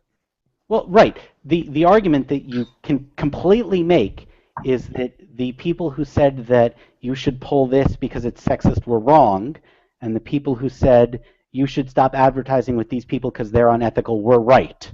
And that's an argument. Well, the thing is, that's a colorable argument. That's a colorable argument, and I'm willing. We can discuss it all day. But if the argument is that my petition was right and your petition was wrong, yeah, but no. That's the argument. You are now compressing them down into simply you're like removing a step of nuance from the discussion. Now we're just classifying them both as petitions. They're both equal. My petition, the difference, the functional difference was that my petition was wrong and your letter writing campaign was right in its factual nature. Absolutely. Okay, this is kind of functional difference. Right. The petition to remove GTA was wrong. It was not only a moral wrong from preventing someone else from having access to it. Right. It was factually incorrect. Sure. Whereas let's posit that may be true. Was a reaction to a direct attack on people. Sure. Let's posit that that's true. Incorrect. It wasn't motivated for reasons that weren't true. It was true, and it was a normal response. It was a consumer response. Do we agree on that? No, but we can assume it for the purposes of this discussion. Well, what do you disagree with? The factual basis for Gamergate being accurate is what we disagree on. Yeah, I don't want to. Let's not move into Gamergate so much. I don't want to get into that. So let's talk about. Okay, well, I'm just going to assume that you can see the point then, if that's the case, all right? No, it's not. Well, no, that's not what we're talking about. Discuss it, that's the point we need to discuss. But if you're not going to concede it, then the discussion. This isn't the stream to talk about that. We're not arguing about that. For now, we'll just assume you concede it then. No, we won't. Well, then we can't go any further, can we? Okay. So. Okay. Well, then let's not go any further. Let's move on to something else. Sure. Okay, so we're all done with. Are we done with creative? Well, no, wait. There's whole other aspects of creative freedom. This is one I really wanted to talk about because it's a really big thing we've been seeing happening. It's actually what got me really involved in the whole GG conversation to begin with. It was when I saw game developers specifically being attacked, and that was with like the big mobs, and it was not just game developers; it was like comic book artists too. Like remember, Change the Cover. Basically, a bunch of people were upset that a Batgirl. Yeah, like that was like one of the first things in Gamergate I participated in. It was as I was a neutral, and then I sort of saw that sort of thing. And no, you weren't. I was sympathetic to Pro GG, but I was not part of Pro GG, really. So when you said you were neutral, that was a lie, right? Well, everyone has sympathies. Does it matter? I mean, does it really fucking matter? I don't think that was a lie. No. Okay, so. Well, can we stop pointing fingers and shit and just like talk? Come on, guys. Please. Okay, so Change the Cover was a hashtag campaign to get a comic book cover changed because they believed it was sexist because the Joker held a gun to Batgirl's face. It wasn't a gun, it was his finger. It was his finger? Okay, my bad. Yeah. It was like 9 months ago. No, sorry, man, it's alright. So, would you consider yourself a comic book expert, Netscape? No, I've read like a couple comics, like Watchmen. I read that. So let me ask you a question about kind of the underlying part of the Killing Joke that was really expressed oddly in that cover. Do you understand how the character of Batgirl changed? Yeah, they changed her into Oracle because she became paralyzed. I know. So no, what the cover did was it retracted or regressed the character backwards to this helpless whatever. Oh my but let me just I want to say like why it was a big thing for me at least, and for a lot of other people I think too. Okay. So I saw this happening, and this artist was being, I guess you can say, attacked because there was a huge mob of people, social justice warriors or whatever you want to call them, that basically said you have to get rid of this cover, even though it was not even the main cover. It was just a side cover you could buy for a collector. It was a collector's edition cover. So they said, if you cannot sell this cover in stores, you cannot even make this cover. Right. So and I thought, well, they're attacking the artist's creative freedom. They're basically saying that this artist's cover cannot exist. And then the same thing was happening in games too. We're starting to see this in games where they're saying you have to remove that offensive joke from this game because it offends me. Let's talk about who has the creative authority in, for instance, the cover. Who do you think it is who defines what they want their characters doing in the comic book? Is it the artist or the writer? The thing is, that scene was a huge part of the Killing Joke. No, so I agree. It was a reference to that. I understand, but who is it that describes what they want their characters to be like in the comic book? It's the writer, but The writer. So what was the writer's opinion on that cover? Well, he was okay with it. Are you sure? He was okay with it. The artist was the one that changed it. Wait. The artist is I believe the artist is the one who actually changed it. Because of the mob. He said. You've made a factual statement that the writer was okay with the would cover. you just stop with the gotcha? Well, I don't know. Like, I was just using that as an example because we've seen this over and over again. I just want to know whether or not you knew that the writer was okay with the cover. Nobody knows if he was okay, but it was approved by the company. So let me try this again. Do you know whether the writer was okay with the cover or not? No, but the company was okay. We usually have to discuss this thing before it goes to print, so... So if I told you that the writer wasn't okay with the cover, what would you think? Well, that would change things a bit, but that's not what I'm worried about. The writer wasn't okay with the cover. I'll find you the link. The mob of people who said the writer wasn't going to change the cover until the mob decided to mob. Yeah. No. I just want to understand what you're saying. Honestly, I don't think you can be sure that the writer wasn't just saying that under duress. I really can. No, you can't. Unless you were the writer, you can't say that. So don't even. But right? It doesn't matter whether the writer thinks this or not. It really doesn't, right? It was fine. Everyone was happy with it. The people who wanted to buy it were going to buy it. And then a group of people. What was the reason that it was petitioned against? Because they were saying that they were upset because Batgirl's put in a compromising position and Joker's making her cry. Okay, so a bunch of people being upset was the reason. Are we all agreed? Yeah, basically. Including journalists, even. But. No. But let's also focus on the creative authority on what the character is supposed to be doing and what they thought of the cover, because the writer didn't like the cover. Yeah, but okay. So let's say the writer didn't like the cover. I'm willing to concede this to you. Okay. Okay. I'm willing to concede to you that if the writer wanted it changed, then that's okay. That's perfectly fine. But see, what the thing is that I don't like is when the mob got involved and said you have to get rid of this because it offends me. So when the writer and we saw that with video games too. We've been seeing that with video games too. Path of Exile, when they took out the joke because they said it was too offensive. We've been seeing it it's constantly this sort of thing that comes up. Anytime a game is wait, Path of Exile, the joke? Come on, can't you keep your games straight? Oh fuck! No, Pillars of Eternity. Pillars of Eternity. Okay, what he's referring to, dude, is that there was a fan-made joke. Oh, I know exactly what he was referring to, but he confused his games. How? Because there was no joke. I said Path of Exile. I meant. Yes, there was. It was taken out because people said it was transphobic. No, it was the wrong game. It was Pillars of Eternity. That was the game. Gamers detected. Right. Okay. You can go ahead and check my Steam profile if you really believe that. Okay, gamers detected. But okay, so it was Pillars of Eternity. I said Path of Exile because the names are similar. Plus, I play Path of Exile, so. But Pillars of Eternity took the joke out because they said it was trans misogynistic, not just transphobic. They actually added trans and misogynistic together and turned it into one big word. The joke was kind of gross. Yeah, the joke was stupid. I agree. But the backer paid money. He paid them, what was it, $500 to get that joke in there, and then they said, "Oh no, we're gonna take it out." Well, they emailed him first, which is good, but I don't think they should have asked at all. That was disrespectful to even ask him, because it's like, well, we already took your money, we already agreed to this, but now we're gonna go ahead and ask if we could change it because we're getting bad PR. But that doesn't matter. The thing was, the mob was contacting the developers, a whole bunch of people on Twitter, a whole bunch of people probably through emails too. And if you look on the official forums for the game, it was like 98% of the people voted against it. Well, why do you care? You don't even play the game. No, but it's creative freedom. Isn't that the argument against people petitioning Target? Wait. That was exactly the argument against people petitioning Target. Why do you care? You don't even play the game. Okay, if you're making that argument, you're okay with that being applied to the people petitioning Target, right? I don't know. You guys were the one who applied it to people petitioning Target, not me. Do you understand the principle of the thing here? Yeah, the principle is that when you make an argument, it holds true for you. If you think that people are only allowed to complain about things that they buy, then Netscape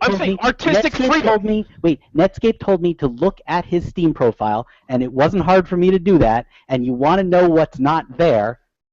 Okay, but Netscape, tell them what's not there. Hold true for everyone. Netscape, tell them what's not there. Pillars of Eternity is not there. It's on my wish list, though. If you look, it's actually on the wish list. Don't you think a principle should hold true for everyone? Should he be complaining about a game he would never buy? Well, it's on my wish list, so obviously I plan on buying it. Yeah, but okay, hang on. But should you? Yeah, but should he? Is that what's your answer? What? What's my answer to what? Your question: should he be complaining about a game he will never buy? Yeah, sure. Okay, but why? Well, because I don't think people should be constrained in what they complain about. It wasn't. No, I actually agree with Hodor on this one. You can complain about it, but you shouldn't try to get it changed. How about that? So you should try to get it changed. Now, if I linked you my Steam profile, which I'm not going to do, you'd find the game on it. You have a Steam account? Yeah, what difference does that make, though? I mean, why kind of wanted should to you petition change. against something? Yeah, but why? We should play who's got it on their Steam account. We can have a little vote here. I've got it on my Steam account. Yeah, but I don't get a voice, right? Does it? Well, this was your argument, right? No, this is your argument. You make your argument. This is not my argument. You make your argument. Do you think that you only should have a voice if you've paid for it? No. Right, okay, so what's wrong with me arguing for that game to be changed? I don't know. You disagree with me on that fact. I haven't made my position on this fact. You said that the people who hadn't played Grand Theft Auto 5 couldn't comment on how it was sexist. And so I'm saying the people who... I didn't say that, actually. I just said they weren't accurate. No, literally is almost a direct quote out of your mouth. No, that's actually not right. That's actually not right. What I said is that they don't know what they're talking about. They're factually inaccurate. Look, sorry. I think we're kidding. They can have all the opinions they want. Their opinions will be factually inaccurate. Look, if you want to complain about something, you know what? That's your right. Complain away. But don't go trying to, and you're bringing up the GTA. Don't run in front of people. I'm sorry. Right. Okay, if you haven't played a game and you want to bitch about it, fine. Have at it. I'm not going to stop you. That's your right. But don't go trying to get a game banned for stuff that might not even be in there. And complaining and I think complaining about something and protesting or, petitioning to get it banned, I feel like are a little different. Little bit, one's a little more extreme. Not even just banned, just like change, like get it changed or banned. Okay, but Do you agree with that, Hodor? I think that you can petition for whatever you want about whatever you want. But does that make it right? Does that make it right, though? I think that's you can, yeah, you do have the right, but then you gotta ask. And that if what you're petitioning for is a moral thing, then petition away. But that's what Gamergate's basically been doing. It's basically been saying, well, that's wrong. We're going to provide counter-arguments. That's what Gamergate does. Yeah, Gamergate reacts to what you do. No, because whatever. You can petition for whatever you want to petition for, and you can argue for whatever you want to argue for, as long as you are not dishonest. I have no problem with people speaking their mind and saying what they believe to be true and asking people to do things that makes the world more like what they want the world to look like. Okay, so you're fine with Gamergate petitioning the advertisers of Kotaku and Polygon with the information about how these sites have been unethical? As long as they are honest, I have no problem with it. Absolutely. I am sure that they will have been. It wouldn't have been to their advantage to be dishonest. Well, but they were regularly dishonest, and that's what bothers. You don't know that. You don't know that. But here's what we know. Here's what we know, right? So what we know is that when the letter-writing campaigns were organized and said, it was made very clear to people that they were not to say that they were part of Gamergate. Right? Don't say this because Kotaku was telling them to ignore Gamergate. Yeah, it's not. It's not. No, it's not an organization. There isn't a club. There isn't a card. It's a hashtag that you use to alert other people to something you've posted on social media. An information superhighway. Remember Hodor? We had this on GGFFA. What? Huh? All those tubes. I mean, it's not like it's not like you would sign the petition against Target with a little signature saying "and my biases are social justice." No, that's absolutely correct. So as long as you are not being intentionally dishonest, you can do whatever you want. And right up until those letter-writing campaigns said, "Oh, and be sure not to mention this thing," I had no problem. But it's not. Yeah, but it's an omission. Not mentioned a lot of things. It's not saying we're not part of Gamergate. It's just saying don't mention it. It's not saying we're fair. That's a lie by omission. To be fair, though, the reason that a lot of us started doing that was basically after they started saying shit about us, like, oh, bring back bullying. So after you were defeated in the marketplace of ideas, now look, maybe you were... Hang on, because what you said directly contravenes what just happened earlier. It's my turn. After you were defeated in the marketplace of ideas, and maybe you were defeated unfairly. Maybe you were defeated through underhanded, dirty tactics, right? You decided that what you weren't going to do was take the field anymore. You were instead going to try and play somewhere else. Dude, you banned the marketplace of ideas. Well, You banned us from the fucking forums. Hang on. Okay.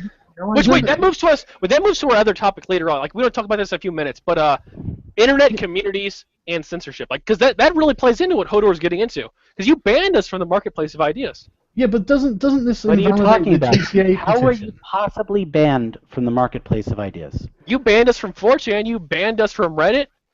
Those aren't. So you must not understand what I mean by the marketplace of ideas. No, I do. No, but we can't talk because you're like, oh, shut them down everywhere they are. And then you try to get people like Sargon and 8chan removed from Patreon and things like that. What?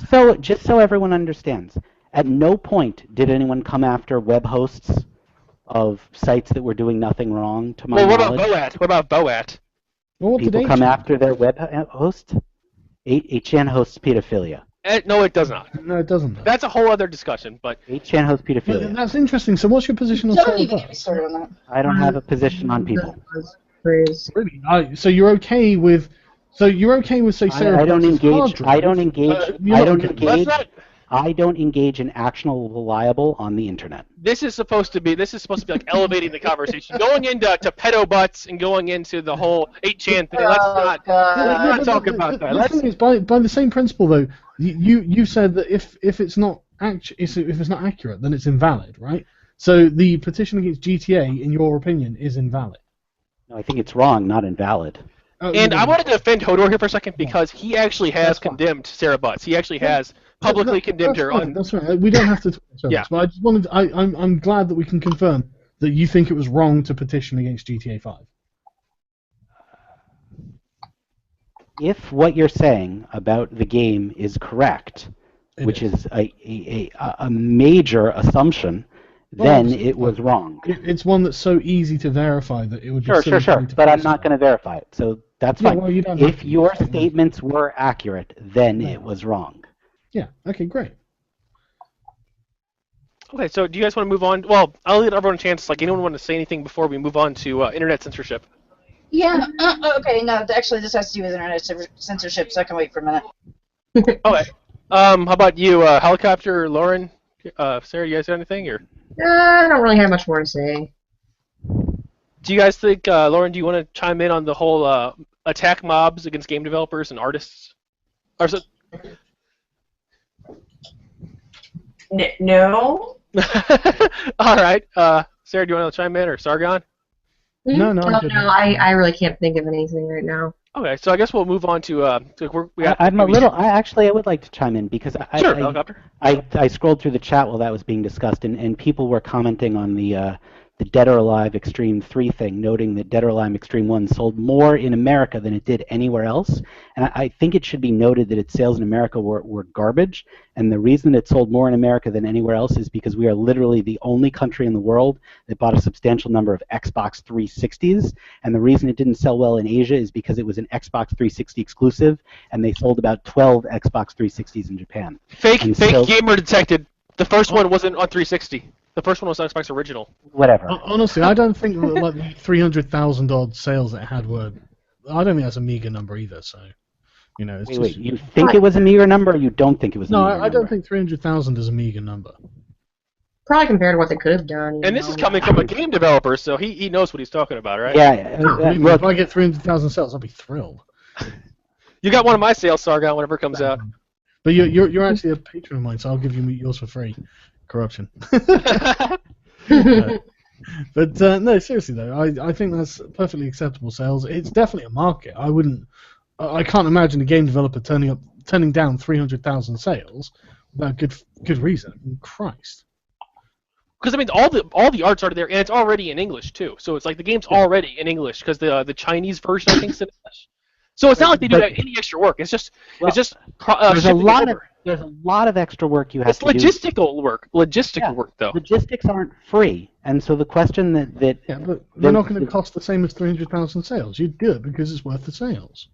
You have absolutely no idea how many it's going to sell. One would assume that the developer has done the market sizing because they are actually professionals at market sizing. I can't predict the future, no, but I can see the past sales and judge based on that. I'm going to go ahead and provide context for anyone who doesn't know. I talked to you, Sarah, about this before. It's basically with Dead or Alive 3, the game developer refuses to release it in the United States. And in Europe, too, I believe. Has chosen not to release it in the United States. Yeah, they've chosen not to. And on Facebook and in a Niche Gamer article, they were saying that it's because they were afraid of quote unquote basically the social justice words. But they said that they didn't use those words. They said they were afraid of the current discussion about female characters. Well, that was an unauthorized statement by one person. No, yes, it was but then by the company. It was on their official Facebook, and it was in the interview. And in between then and now, they retracted it and said that it was an unauthorized statement by a person that wasn't authorized. They didn't say it wasn't true. They didn't say it wasn't. They actually did, Sargon. They actually did say that. They absolutely did say that. But where did they say that it wasn't the real reason? They didn't say that. They said that they do not. They did not confirm or deny. They did not confirm or deny. They just said statement. Hold on, let me finish. They did not say it was true or untrue. They just sort of said that that the view does not reflect the entire company necessarily. So basically, a blanket PR statement saying that we don't stand or oppose this. They retracted the statement. And then the whole Play Asia thing blew up too after that because they said SJWs were responsible. Play Asia did. Probably to get sales, no doubt. They're just trying to get money from you, suckers. Yeah, but you don't know that. I mean, you don't know that they're not genuinely concerned about the state of the industry and the way their game will be received. What they've got every reason. Asia? Wait, which one? Play Asia or Koei? Team Ninja. Okay, well they never made a statement on it, so you'll want to on the make sure Facebook page they did. On their Facebook page they did. Not Team Ninja. That was not the developer. The distributor made the statement. Okay, well. I mean, you know the difference between Team Ninja and Koei Bandai, right? Yeah, but the difference. What difference does it make if it's the real reason? An insider at the company said that on the official Facebook page. And then the company retracted it. Yeah, but that's because there's been a big shitstorm about it. To be clear, the company retracted it, right? They never said the statement was wrong. And they just never said the statement was right. What they said is the statement is no longer our statement. They don't want it to be their position because it's getting them in hot water. But do you really think that there's no identity politics in the gaming industry that might affect the opinions of a publisher of a game that is effectively about objectifying women? You mean a publisher of a game might not want to publish a game about objectifying women in the United States of America for reasons? Yeah, but do you not think those reasons might be something to do with the identity politics in the video game industry? They certainly might be. Well, there we go. Why would you doubt their opinion then? They could also be based on the fact that the first game sold like shit. Yeah, but it didn't sell like shit. Okay. But it did sell like shit. Hodor. Or it could be either one, but all we know is that they publicly said that, and then about a week later they said that this does not reflect our company's views necessarily. That's all we so they retracted the statement. Yeah, because like a week of later, backlash, not because it was wrong. But okay, so Hodor, this is why I'm with Gamergate, because they want to create a culture of fear, where they want to stop games that they don't like from coming out. Wait, what culture of fear? Because let's be clear, no one said shit about a game that was almost certainly never going to come out in America. Look at like publisher. Look what you said. I got a list of articles. I got a list of articles. So my question here is this: what is it that you mean when you say objectifying women? How exactly? So individuals have agency.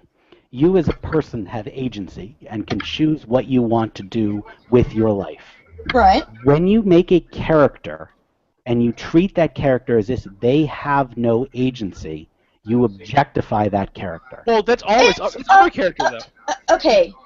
First off, more importantly, it's a fictional character. So yeah. Look, dude, it's fictional.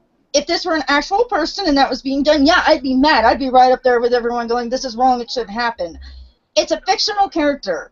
I don't see the problem. Right. So the problem is that because people, when they see things without agency, take in some small percentage of that and say, "Oh, this is a thing without agency. Things that are like this thing do not have it. Humans." No, they don't. No, they don't. There's no study that shows it. There is no study that shows that video games cause people to see other people as people without agency. And there are studies that go both ways. So it's certainly not. No, there's nothing credible on the other side of this argument. Nothing at all. So that's not true. Yes, it is. It was, no, it's not. Okay, so the longitudinal study in Germany, the best study that we have on this so far that shows negative to your argument, you ignore that, do you? What? Any one study can show lots of things. There's, at this point, no strong proof either way. Okay. There's not proof either way. There are studies that show that media, that gaming media has no effect on people's attitudes towards other people, and there's studies that show that it does. Well, to be fair, if that were the case, then rape rates would be through the fucking roof. But no, the amount of effect it has, the ability to massively transform your opinions. I'm not saying it has the ability to rewrite your entire psyche just by looking at one rape scene. No. What I'm saying Oh my God. Oh, sorry, go ahead. But yes, you won't believe who's in the chat right now. Okay, whatever. Go ahead, finish. There's no evidence that it can have zero impact, and there's absolutely no evidence. Sorry, there's no evidence that it must have zero impact. There's certainly some evidence it has zero impact, and there's no evidence that it rewrites your psyche instantly, because that is just impossible. Okay, here's the thing. The vast majority of people believe, and I think it's a reasonable belief, that media affects you. Does it have a huge impact? Does it have a moderate impact? Does it have a minor impact? I don't know. I think studies are out. But does it have... As far as studies show, it has no impact. So no media that you watch has any impact on you at all? No, that's not what I said, and this is, that's exactly what you just said. It's not. It's not what I just said, right? Okay. It has no impact that cannot be offset by simply saying, I'm not going to do that. You're acting as if people are not rational people, as if they are not capable of making moral decisions. This is what you're saying when you say that this is the case. No. Honestly, I'm not saying it rewrites your psyche entirely. I play lots of problematic games. At all. People aren't just being indoctrinated when they see things. You understand? That's rewrite your psyche entirely, right? I don't think that's accurate. They can watch something, enjoy it, and compartmentalize it away from their own personality, and then just discard it when they're finished enjoying it in their mind. And I think that the studies as to whether or not that's true for all people at all times and all amounts are out. Right, but that's the thing. You're all. Why does it have to be every single person? Right. Most people are like this. Right, sure. So media affects some people, right? Yeah, and so you're saying that some people should ban things for other people because they can't handle it. Oh, guys, I might move outside actually in a few minutes because my parents are going to bed at 10. I don't want to keep them up, but I might be able to continue this outside. But in the meantime, I want to move us more towards internet discussion. So if anyone has any last things to chime in here, I want to let you finish your thoughts, Sargon. And then, go ahead, Lisa. Well, yeah, that was just my question. I mean, I don't see why, just because some people can't handle something, other people shouldn't be able to handle something. All right, and Hodor, do you want to respond to that? The point is that some media affects some people in some ways. Brilliant. That doesn't. Well, then that's not an argument for anything other than, yeah, people can see things that they see. If I may, you are arguing that media has absolutely no impact on anyone. No, I didn't say that at all. Of course it has an impact. I mean, you are watching it. You must think about it. You must see it.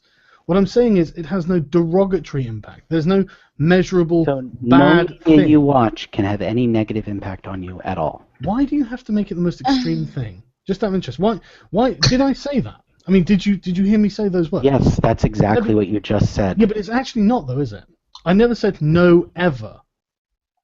So some media has an impact on some people, But even if it does, that doesn't mean you should censor it. Yeah, exactly. That's fine. No, Netscape. You don't even know that the impact's bad. Even if it is bad, even if the game causes 1 in every 100 people to commit mass murder, I still not want to ban it. Even if it does that. If I may. But I mean, that's obviously not the case. I mean, that's obviously. Ridiculous. No, that's a total psyche rewrite. No one's suggesting that. But exactly. what you said originally, Sargon, was that no media had an impact on anyone. And no, I didn't say that. Okay, so you agree with me that media can have an impact on people? Of course it can. Absolutely, I agree too. It absolutely can. I would be I'd be shocked if it didn't, because then what would be the point of me watching TV? What would be the point of me watching a movie? What would be the point of me playing a game if I had no pleasure from that at all? I agree. So when you have media that objectifies women, some people will be totally unaffected by it, and other people will look at it and say, "Oh, well, this is how I'm supposed to treat women." You don't know. They won't. You don't know that at all. You do not know that's the case. Most people What? You're breaking You don't know. Anyone would turn around and say, "You know what? Maybe I should objectify women." You don't know that. Again, it's not a complete psyche rewrite, but by seeing that and having it forced in your games, it can lead to some people. Even if it did, why would you want to get rid of that? I mean, why? Wait. I don't want to get rid of games that objectify women. I love games that objectify women. I play lots of them. Okay? What I want to do... World of Warcraft. At least he's honest. I love World of Warcraft. Yeah. That's the only game you play, right? No, the last game I played any substantial amount of was Vermintide, actually, which is incredible, and everyone should buy it right now. You know what's funny? The guy in the last stream, he said that Vermintide was awful. Well, he's dumb and doesn't know games. If I may, for a moment, and usually when people talk about how games could affect someone, not, in my opinion, not nearly enough people talk about the positive effects it could have. For me, okay. Games can totally have a positive effect. Well, okay. There are games that I like that, I've been told I shouldn't enjoy. I like Mortal Kombat. I like, there are some FPS games I like. I freaking loved Postal 2. And that's now in my top 5 favorite games ever. But the thing is, though, for me, video games have helped me deal with a lot of negative shit from my past. Yeah. And video games are awesome. Can some bad things in games, maybe influence someone? Sure. But I don't think we should be blaming the game for that. The person's got mental issues and would probably lash out whether the game existed or not. No, totally. Wait. We all agree on this, I hope. Yeah, I think so. Does anyone disagree with this? No. Okay, by the way, next Tuesday, I talked to you, Florida, about this, about doing the podcast about educational technology and how it's sort of shaping the gaming industry and how it could help people. So next Tuesday, if you guys wanted to come on, then I'm hoping to have actually a professor on from like a university or something. If I've already emailed 3 of them, they all three said no. I guess they're busy people. But hopefully one of them will say yes. If I can find some more, I gotta do some research. Or if you know any professors who are really into the gamification thing and ed tech and stuff like that, contact me at Netscape9 on Twitter. So I'll be sure to email them. So I thought it'd be a good discussion. So next Tuesday, talk about the positive effects games can have on children and helping them learn. It's a bit different from our normal talks here. I think it's a great idea. That's a good idea. This just today. I always think it's a good idea to discuss how games can be positive to people, especially their cognitive abilities, because, it doesn't seem like it's talked about that much. Yeah, I think it'll be a really great talk. I do some more research on it, so. A lot of times, when you talk about video game debates, we talk about the stigma that video games have. So I think that'd be refreshing. So let's move on to internet censorship, if everyone's okay with the previous topic coming to a close. Yeah, that's fine. Okay, so internet censorship, like we all know the Gamergate story probably about how it was censored on a lot of places. Well, like 4 or 5 big places. I'm actually not sure. Okay. It was basically all discussion was completely banned on 4chan, on R-Gaming, on Reddit, and possibly R-Games too. I'm not sure if they did it or not, but R-Gaming was like the default subreddit, I think it is, where like a whole bunch of people, like everyone who goes on Reddit is automatically described by default to them. So obviously that was a big group of people talking about it, and they were all silenced. And then also NeoGAF. So those were the big three. NeoGAF, 4chan, and R Gaming were the big three. So the only one that I can... When they're talking about Gamergate? No, like that was just an example. Like we all know that history. I was like, well, if it's a hot topic and they're sick of it, they probably want people to shout about it and make their own fuss up for it. The only one of those that I can speak intelligently to is Reddit, and the reason why the R Gaming moderators banned discussions of Gamergate is because every discussion of Gamergate was flooded with Zoe Quinn docs, flooded with it. Sorry, you realize I run Quinspiracy and ZK Conspiracy, both of which. Okay, so I actually have access to all of the old information, including the moderator logs of everything that happened during that time. Yeah, but and there was almost none of that. In fact, I cannot find a single instance of that. Do you want me to screen share the moderator logs with you? Sure, screen share whatever you want to screen share, but how would the moderator logs let you know whether or not it was being flooded with docs? Well, people would file reports and things like that. How would those show up in the moderator logs? Because if they file a report, the moderators see the report. And if the moderator sees the report and there are 55 million reports...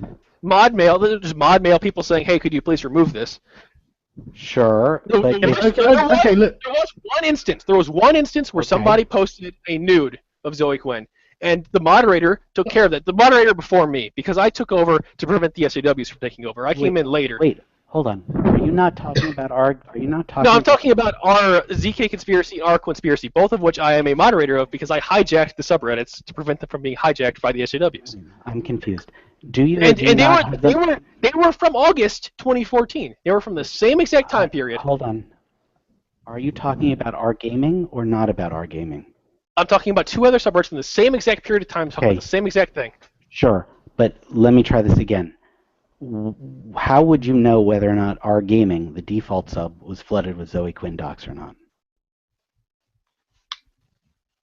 Well, there would be archives. There would be archives of it. Netscape, you see, you don't need to prove that it wasn't that thing. No. Needs to prove that it was. I'll happily prove that it was. Please, but my question go ahead. I'll wait. I'll wait. Go ahead. The moderators of R Gaming... No. Go ahead, please. Post the archives. Post the archives. I'll wait. Yeah, I'd like to see this too. Go and get the proof. You'll go and get it. You said you would. The moderators of R Gaming said that they were flooded with Zoe Quinn docs. Sorry, go get the proof. Yeah, there were also leaks from some. There were leaks from some moderators that came out talking about this. R Gaming, if I'm not mistaken, was one of them talking about how they just didn't want to hear anyone saying anything bad about Zoe Quinn or anything. Yeah, I'm still waiting for the proof that that's the case. Otherwise, I'm not going to believe it. What kind of proof would suffice? Even if moderators saying it will do. Well, no. Well, the moderators can be biased. We don't want to. Let's be clear. We have to have archives of the posts themselves. Do you know for a fact that the moderator said that? Let's not answer your question until you provide the proof that you said. I'm not the one who made the claim in the first place. Don't waste my time. No, you said you would provide the proof. We're not trying to waste your time. We just want to see what evidence what you're saying. You would provide the proof. You said it. Your words. Do you know that the moderators of R Gaming said that? I didn't make the claim that they said anything. Netscape. Yes or no will be fine. No. I never said the claim, so how can I... Netscape, you're the administrator of this, so I think you should probably take control of it. He's made the claim, he's said he would provide the proof, but he's refusing to provide the proof. Yeah, you said you'd provide the proof. So provide us archives. If you can show archives showing thousands of posts, but even then, I would be happy with simply the moderators claiming it. Okay. But even then, it doesn't matter because Helicopter Guy. So what you do is you remove those specific posts and you ban the people who do it. That's what you do. You don't just ban the entire discussion. You can't talk about ethics at all because of this. You can't do that. In the chat is a link to the moderator's statement, which I didn't even read before. I'm certain it says that the post was flooded with R Gaming. So you remove those posts and you ban those posters. You don't try and shut down all discussion of ethics. But also, why is it that you say that R Gaming was full of that, But all of the other subreddits from that time period don't have any similar instances of it happening. Notice the moderator doesn't say that the docs began on our gaming. That's not where. No one says that they began on our gaming. Yeah. What the moderator said is we're getting throwaway counts every few seconds, and those are hugely inflating the deleted numbers. We're doing our best to keep comments removed to only violations of these. Okay, I'm going to screen share something with you. Okay. Okay. I'm going to. I'm not a big Reddit moderator, despite moderating a few different ones. So I'm going to go ahead and screen share this to everyone here, and you can see the moderator logs for yourself. Okay, so here I'm a moderator, as you can see, of ZK Conspiracy. Why would anyone give a shit about ZK Conspiracy? Because it shows that at the time, see, these are all old. These are all from the same period of time. Right, these aren't subs that anyone was using. Yes, they were. This is because the discussion was on our gaming and it got moved elsewhere because the moderators banned it. So they moved to these two early subreddits, and you can view the moderator queue and things like that. Well, you can view the reports. Sorry, of things like okay. I guess not. But you can moderation log. There we go. Moderation log. There we go. I actually do agree with Hodor here. That's not really that relevant because it's not our game. It's not our gaming. But it's the same period of time, the same discussion, and you don't see this happening, do you? Yeah, okay, you don't. So the earliest thing, just so I understand, the earliest thing in those moderator logs is you becoming a moderator of the subreddit. Is that correct? Oh, actually, no. It would be Hatman because go back to the mod logs. Okay. Please. Hang on, let me open it back up. Yeah. But that's not really relevant. No, I want to go back to the mod logs, please. I am. Let me screen share again. But I want to talk about the general idea of when do you censor? I'm bringing it up. I'm not. Look, so this is 2 months ago. Okay, so this was this, and conspiracy. Unmoderate? No, it was not unmoderate. It was moderation logs. Go back to the mod logs that you were just showing us before you got the mod logs and immediately clicked away. Go back to those. Okay, that's so you go to the next page. Now go to the moderator logs, please. I am in the moderator logs. No. This is just the R conspiracy subreddit. This is ZK Conspiracy moderation log. It's right there at the top. No, it's not. What are you seeing then? It doesn't appear to be on mine either, man. So let's try this again. Scroll up. Wait, you guys aren't seeing this? I think you might need to There you go. Okay. The earliest mod log is from 2 months ago. Okay, but I don't know why. I'm not sure why the older stuff's not showing up. Just so I understand, the earliest log you've got there is from 2 months ago. We might find it under moderated links then, perhaps. Oh, okay. See, like there's some old stuff from a long time ago, and I don't. It should show that it'll show the stuff that gets deleted. I think. Again, I'm not a big Reddit guy. Will it? I think so. Because you know I am, right? No, I know you are, but. Okay, so 2 months ago you were made a moderator of the subreddit. And yes, I took it over. And you know that mod logs only go back 2 months, right? Well, I didn't know that until now. Well, but now you do, right? But you can see other stuff. Like you can see mod mail from a year ago. I know because I replied to some other people. Yeah, you can see mod mail. Mod mail lasts forever, but you know that mod logs only last 2 months, right? Okay, but the mod mail is relevant because if there was docs in there, someone would have sent a mod mail message saying, "Hey, could you please remove this?" Yeah, I mean, that's what you allege. That's all and good, but I mean, if they're using throwaway accounts, you don't know who's doing it. And if we don't know who's doing it, all you can do is ban the people who are doing it, the individual accounts, right? I mean, why should you censor the whole discussion because of a few people using throwaway accounts? Well, it's easy. There's an answer to that, right? So what you want is the ability to get rid of docs. And so my question to you is, as an unpaid moderator of a subreddit, how many hours a day do you think you are expected to spend trolling through posts to remove Zoe Quinn stuff? Rather than answering the question, could you just state your opinion, please? Sure. The amount of time it would have taken to effectively moderate the sub to remove the docs was so excessive that the only solution was to just bulk delete it. Well then, but they kept it banned up until now. Up until the DOAX3 thing, at least, when they started allowing stuff like that again. So why did they keep it banned for so long? And they never got around to unbanning it. Why? You don't know that. You don't know that. You don't know that. No, that's conjecture. Yeah. But I'm happy to accept. Who cares? Maybe on Reddit, it did take. Maybe it was an unreasonable. But even then, it wouldn't matter. Why would it be banned on places like 4chan, where that's? I don't know anything about 4chan except it confuses me. Yeah, me too. I don't get it either.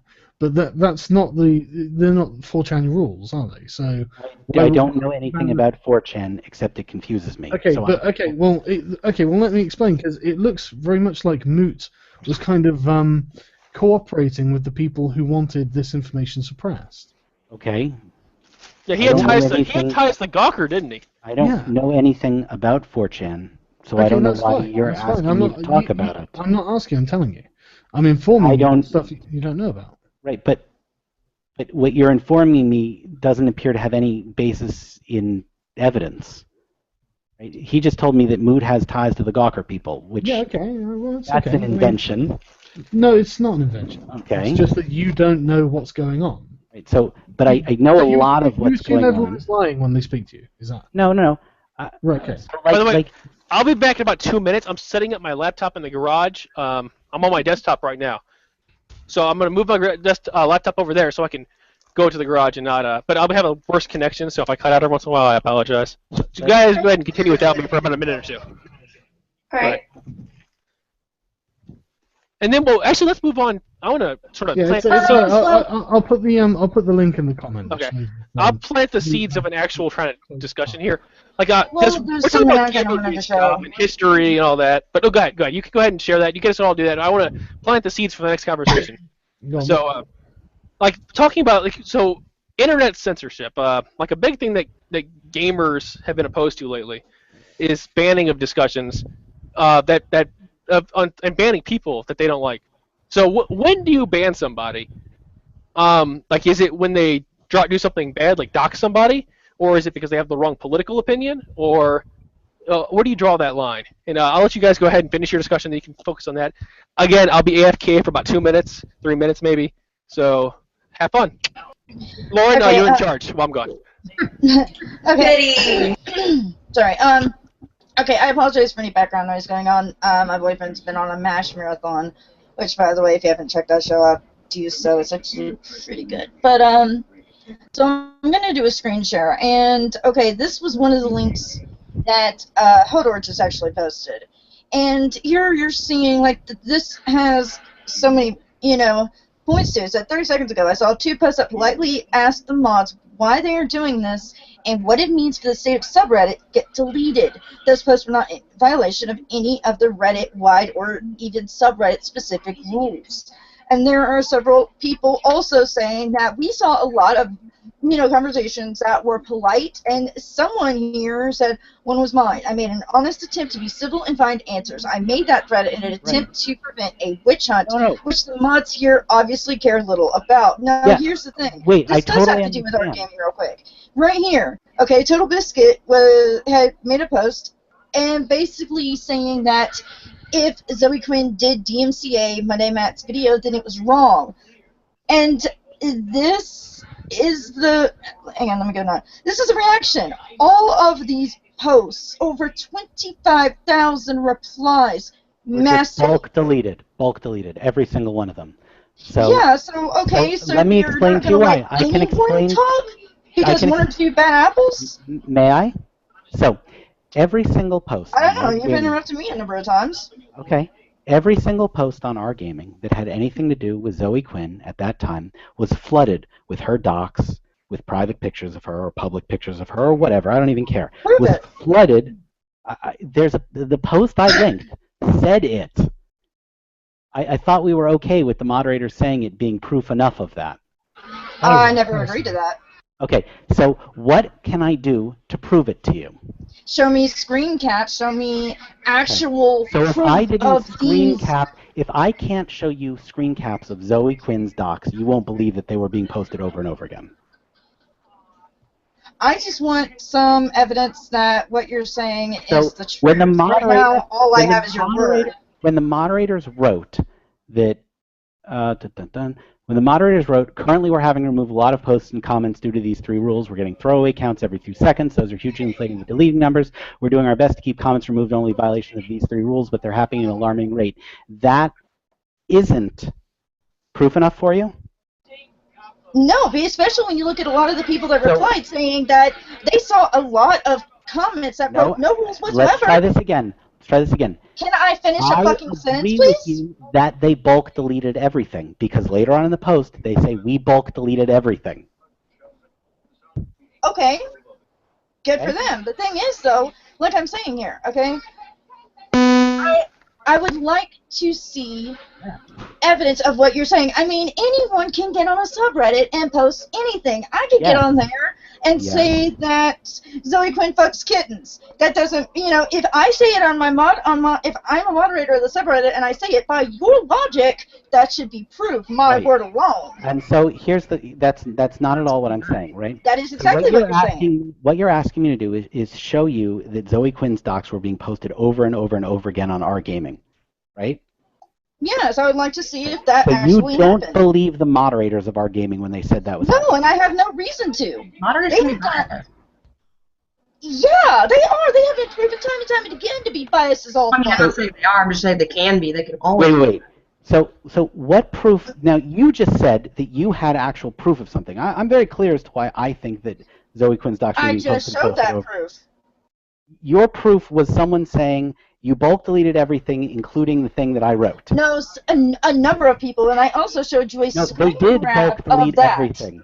No, they did bulk delete everything. They admitted to bulk deleting everything. So I guess here's my confusion.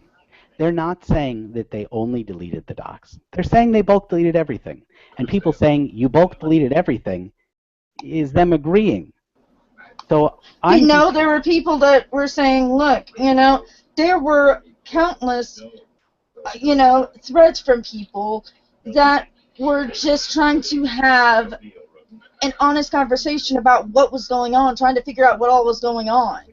Okay? I mean, like I said, I showed you a screen cap that showed all the agreement. I'm asking for you to offer that same evidence for your point. Yeah, but no, hang on. We're not arguing a different point. We're in agreement that they mass censored everything. Yes. We all agree that they mass censored everything. Right, okay, that's fine. We all agree that. Great. So, I don't know, you want me to show you her docs?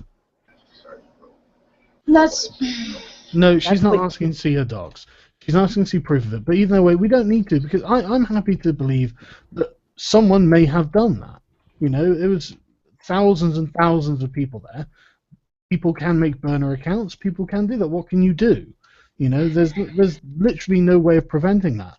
I don't think that justifies mass deletion of anything. And that's I'm not denying that it never happened. Okay, I'm sure that there were a couple of people that did it, but I don't think it was enough to actually use as an okay to delete over 25,000. Sure. So you disagree with the R Gaming mods who felt there's no way for us to solve this problem manually. The only thing we can do is just ban discussion of this. Yeah, it was already happening elsewhere, man. It's not like she wasn't being doxxed. What can you do? Well, she was being doxxed.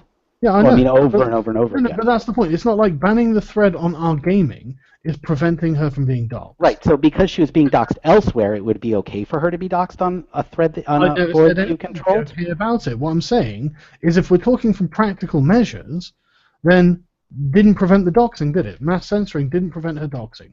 So the practical measure of mass censorship didn't prevent anything. So what was the point? So what you're saying is, the only thing it did was prevented people from having a legitimate discussion about it. Yeah, that's correct. There we go. That's the argument against mass censorship. Well, I mean, that's the argument that you present against mass censorship. Yes, I would say that I wouldn't want any board that I had functional control over participating in the spread of her docs. Hey, Hodor, aren't you a moderator of GG Free for All, where a Baphomet poster is currently wait. My moderator rights on that subreddit are limited to read mod mail. If I had the ability to ban that individual, I would ban that individual. So I don't know what you expect me to do because I don't have any rights. Right. Okay. But the point that I was making though is that, I mean, yeah, in my opinion, I think that's wrong. In your opinion, you're fine with that. Okay. No, actually, trust me, Sargon. In this case, I would support banning that user. No. I didn't say that. No, censorship of discussion of Gamergate. That's what we were talking about. Yeah, but in this particular case, obviously ban the user who's doxing, of course. Yeah. But he hasn't dropped any docs in the sub. All right. Thanks for having me on. Great hanging out and chatting with everyone. I'll see you guys later. Thanks for coming on. Have a good one. 20 minutes or so? How does that sound, everyone? Or how long do you guys want to keep this going? Because I can go all night, but obviously you guys all have lives. 20 minutes? Probably should get off when David gets home, but he hasn't even called yet, so. Oh. Is he working at, oh, never mind. Don't even, no. Yeah. Yeah, okay. I'm interested in talking more about collectivism, actually, with Hodor. I find it a very interesting position that just your idea of sort of the collective consensus. Do you just have to ostracize people who refuse to come around? Do you? No. So here, I'll get you a document on it. It's not hard. I'd rather just you talk to me if that's all right. Sure. In the Quaker consensus decision making, you have a number of proposals. The community solidifies around a proposal, and people who can't allow that proposal to go through object to that proposal. People who can allow the proposal to go through but don't like it stand aside, and you solve the objections of the objectors, and you have a consensus. Yeah, but what if the objections are irreconcilable? You don't have a consensus. And what happens if you don't have a consensus? You don't make a decision. Right, so how is that different to democracy? In democracy, when 50 plus 1% of the people agree to something, the thing happens. Yeah, but... Okay, so what you're saying is like an anti-democracy. It's not that things happen because the majority want it. It's that things don't happen if a minority don't want it. Things don't happen if you can't get the group to agree that the thing should happen. If a minority doesn't want something, it doesn't happen, agreed. That's not how the minority looks on itself in a consensus-based decision model. Yeah, but that is what happens, isn't it? No, it's really not. No, well, because okay, in order, how is it not? How is it not? In order to join a consensus-based group, you don't look at things in a adversarial way. You look at things as a problem that needs a solution. Right. So who decides on what the solution is? The group. Yeah, but there must be like someone making the final decision, right? No. If the group can't reach a decision that everyone either likes or stands aside from, then a decision doesn't get made. Yeah, okay, so how is that not the minority who don't agree prevent other decisions from happening? Because they don't look at themselves as a minority who doesn't agree. It doesn't really matter how they look at themselves. That's what's happening, isn't it? It's a small number of people within the collective. So if you ignore... Hang on. A small number of people within the collective don't agree with a proposal that almost everyone else has either agreed with or is standing aside on. How is that not a minority preventing something from going through? If you look at them as a minority, sure. But that's not how they're looked at in a consensus-based process. Yeah, but isn't that just like toying with words? Because they are certainly a minority. Well, words are very important. That's why I'm not interested in toying with them. Right. And so when you say a minority, you imply that they are not part of the group, that there are subgroups in the group, the minority group and the majority group. Yeah, but we've established that there are. And in a consensus-based model, there are merely people who believe that the decision is correct, and people who don't believe that the decision is correct. Okay, but that's two subgroups, isn't it? No. See, yeah, they are. They're distinguished on people who believe it's correct and people who don't believe it's correct. So again, in order to belong to a consensus-based group, you can't look at the world that way.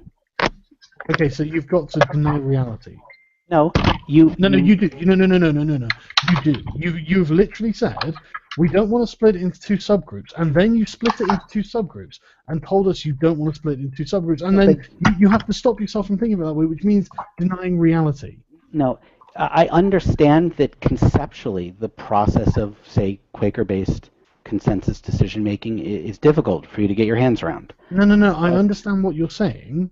But I understand what you're saying. It's been the process used to make decisions in all kinds of institutions. Okay, I'm sure that's true, but that doesn't mean that you're not creating subgroups within the collective.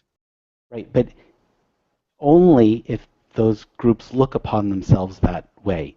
And that's not how... The group's perception is not really relevant. So I think it is relevant because you keep insisting that the minority see themselves as a minority. But that's not how they look at themselves in a consensus-based decision process. How can they not see themselves as the minority of the consensus? Because more people believing one thing in no way makes it right in a consensus decision-making process. What do you mean in no way makes it right? Just because more people believe that A should happen does not mean that A should happen in a consensus-making decision process. Right. In fact, if more people believe A should happen, but everyone would be okay with B happening, B is far more likely to happen, though A would win in a democracy. Yeah, okay, but we've established that there are a group of people who don't want A or B. They're not happy with either one. Well, what do they want? They want C. Okay, so these individuals C is incompatible with A and B. Okay, fine. What is it that the A and B desirers don't like about C? Okay, well, hypothetically, we'll just say it's irreconcilable. For example... So the statement that it's irreconcilable is directly at odds with the concept of a consensus-based decision model. So by saying that it's irreconcilable, I have to deny your premise because there's no... The underlying fundamental belief is there's no irreconcilable. Right. Okay. That's fine. That's interesting as well. So what you're saying is that there are definitely times where a consensus-based sort of agreement system is not appropriate. Of course. Okay, that's great. Could you give me a few examples just off the top of your head? Military. Right, okay, go on. The military. In what way? Can you explain? I mean, look, imagine I'm the captain of a ship, and I think the ship should go right. The ship goes right. Okay, I mean, would not like the economy be another example of that, yeah? The economy isn't a decision model. It's the summation of actions by a number of actors. No, it could be, though. I mean, you can have planned economy. You can't. Well, let's talk about the economy then. The Board of Governors of the Federal Reserve typically works in a consensus-based model. Hey, Hodor, I have a question from Twitter that somebody asked me to ask you from 2 hours ago. I'm a bit late.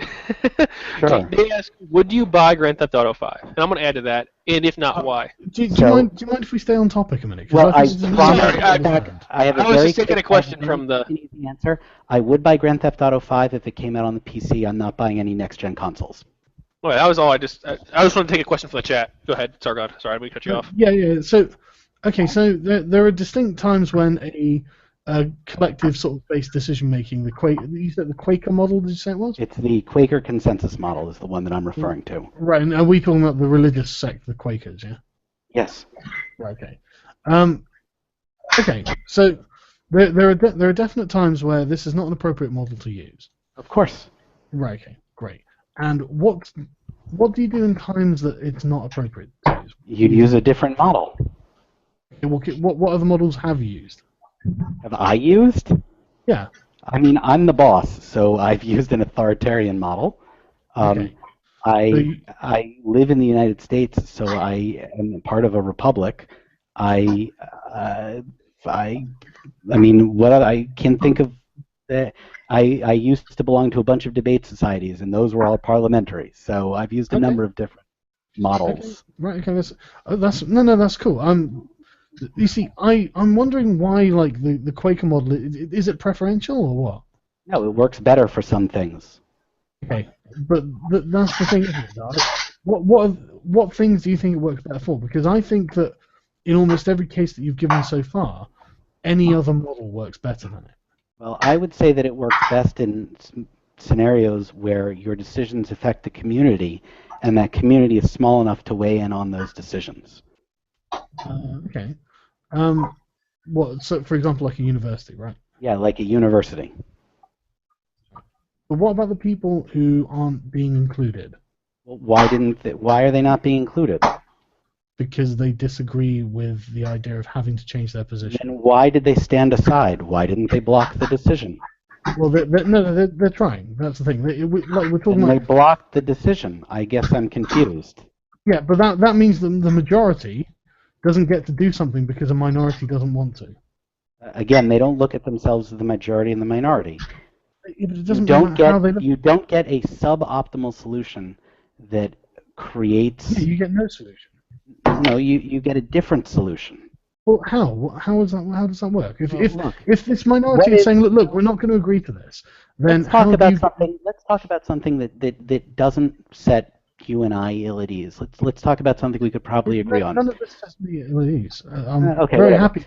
Let's talk about something that we can probably agree on. Let's talk about setting interest rates, because I'm not really that interested in talking about setting interest rates. I think the principle is more important, because I don't see, and you failed to demonstrate to me, exactly how a collective mentality like this would really get anything done. I mean, unless you were only ever sitting in a room. Unless you're only ever trying to do things that were very, very safe, and people would probably agree to do.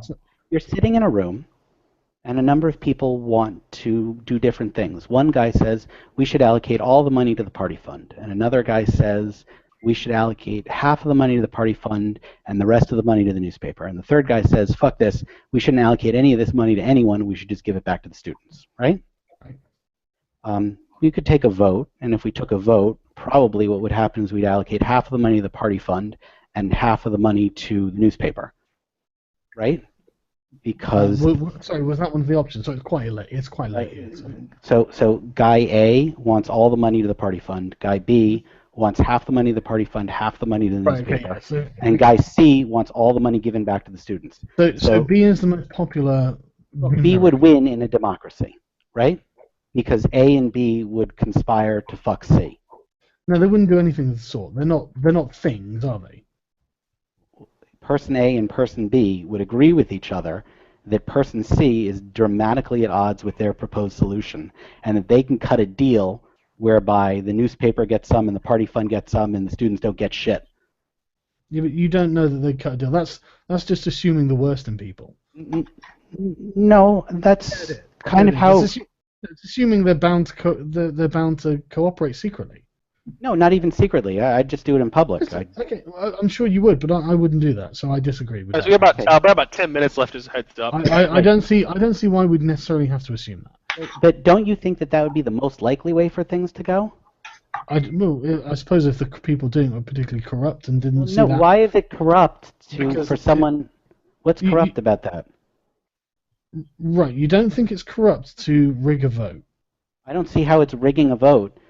It's organizing in advance to vote against your interest in the favor of... My interest is person A. Wait, my interest is person A is to get as much money as possible to the party fund, right? Yeah. And my interest as person B is to get both the party fund and the newspaper fund funded. Yeah. And my interest as person C is to get neither the party fund nor the newspaper fund funded, right? Right.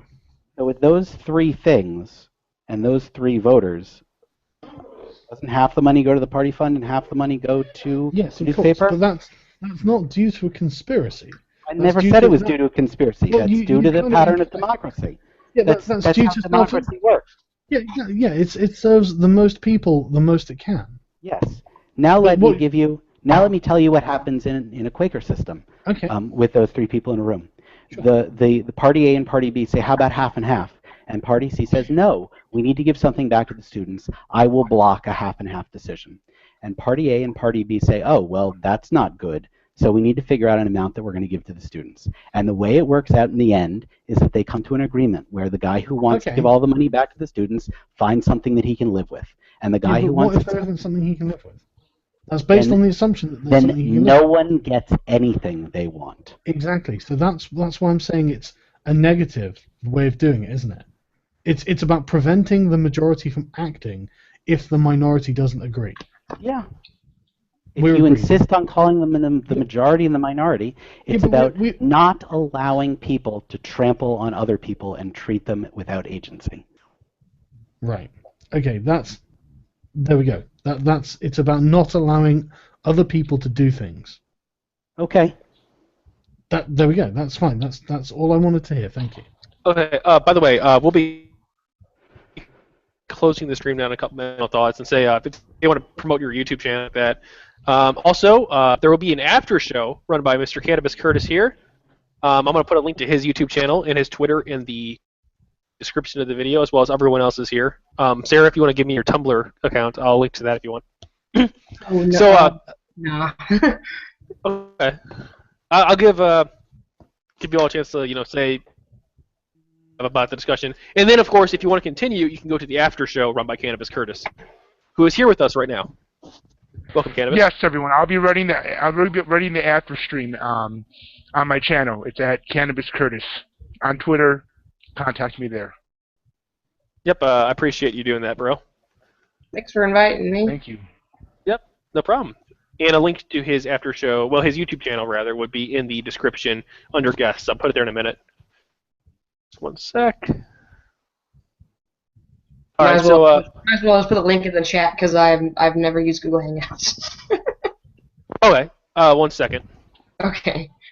Well, you don't use Cannabis. If you could send me the join link, because Sarah doesn't use Twitter. Why don't you just put it in the chat right here?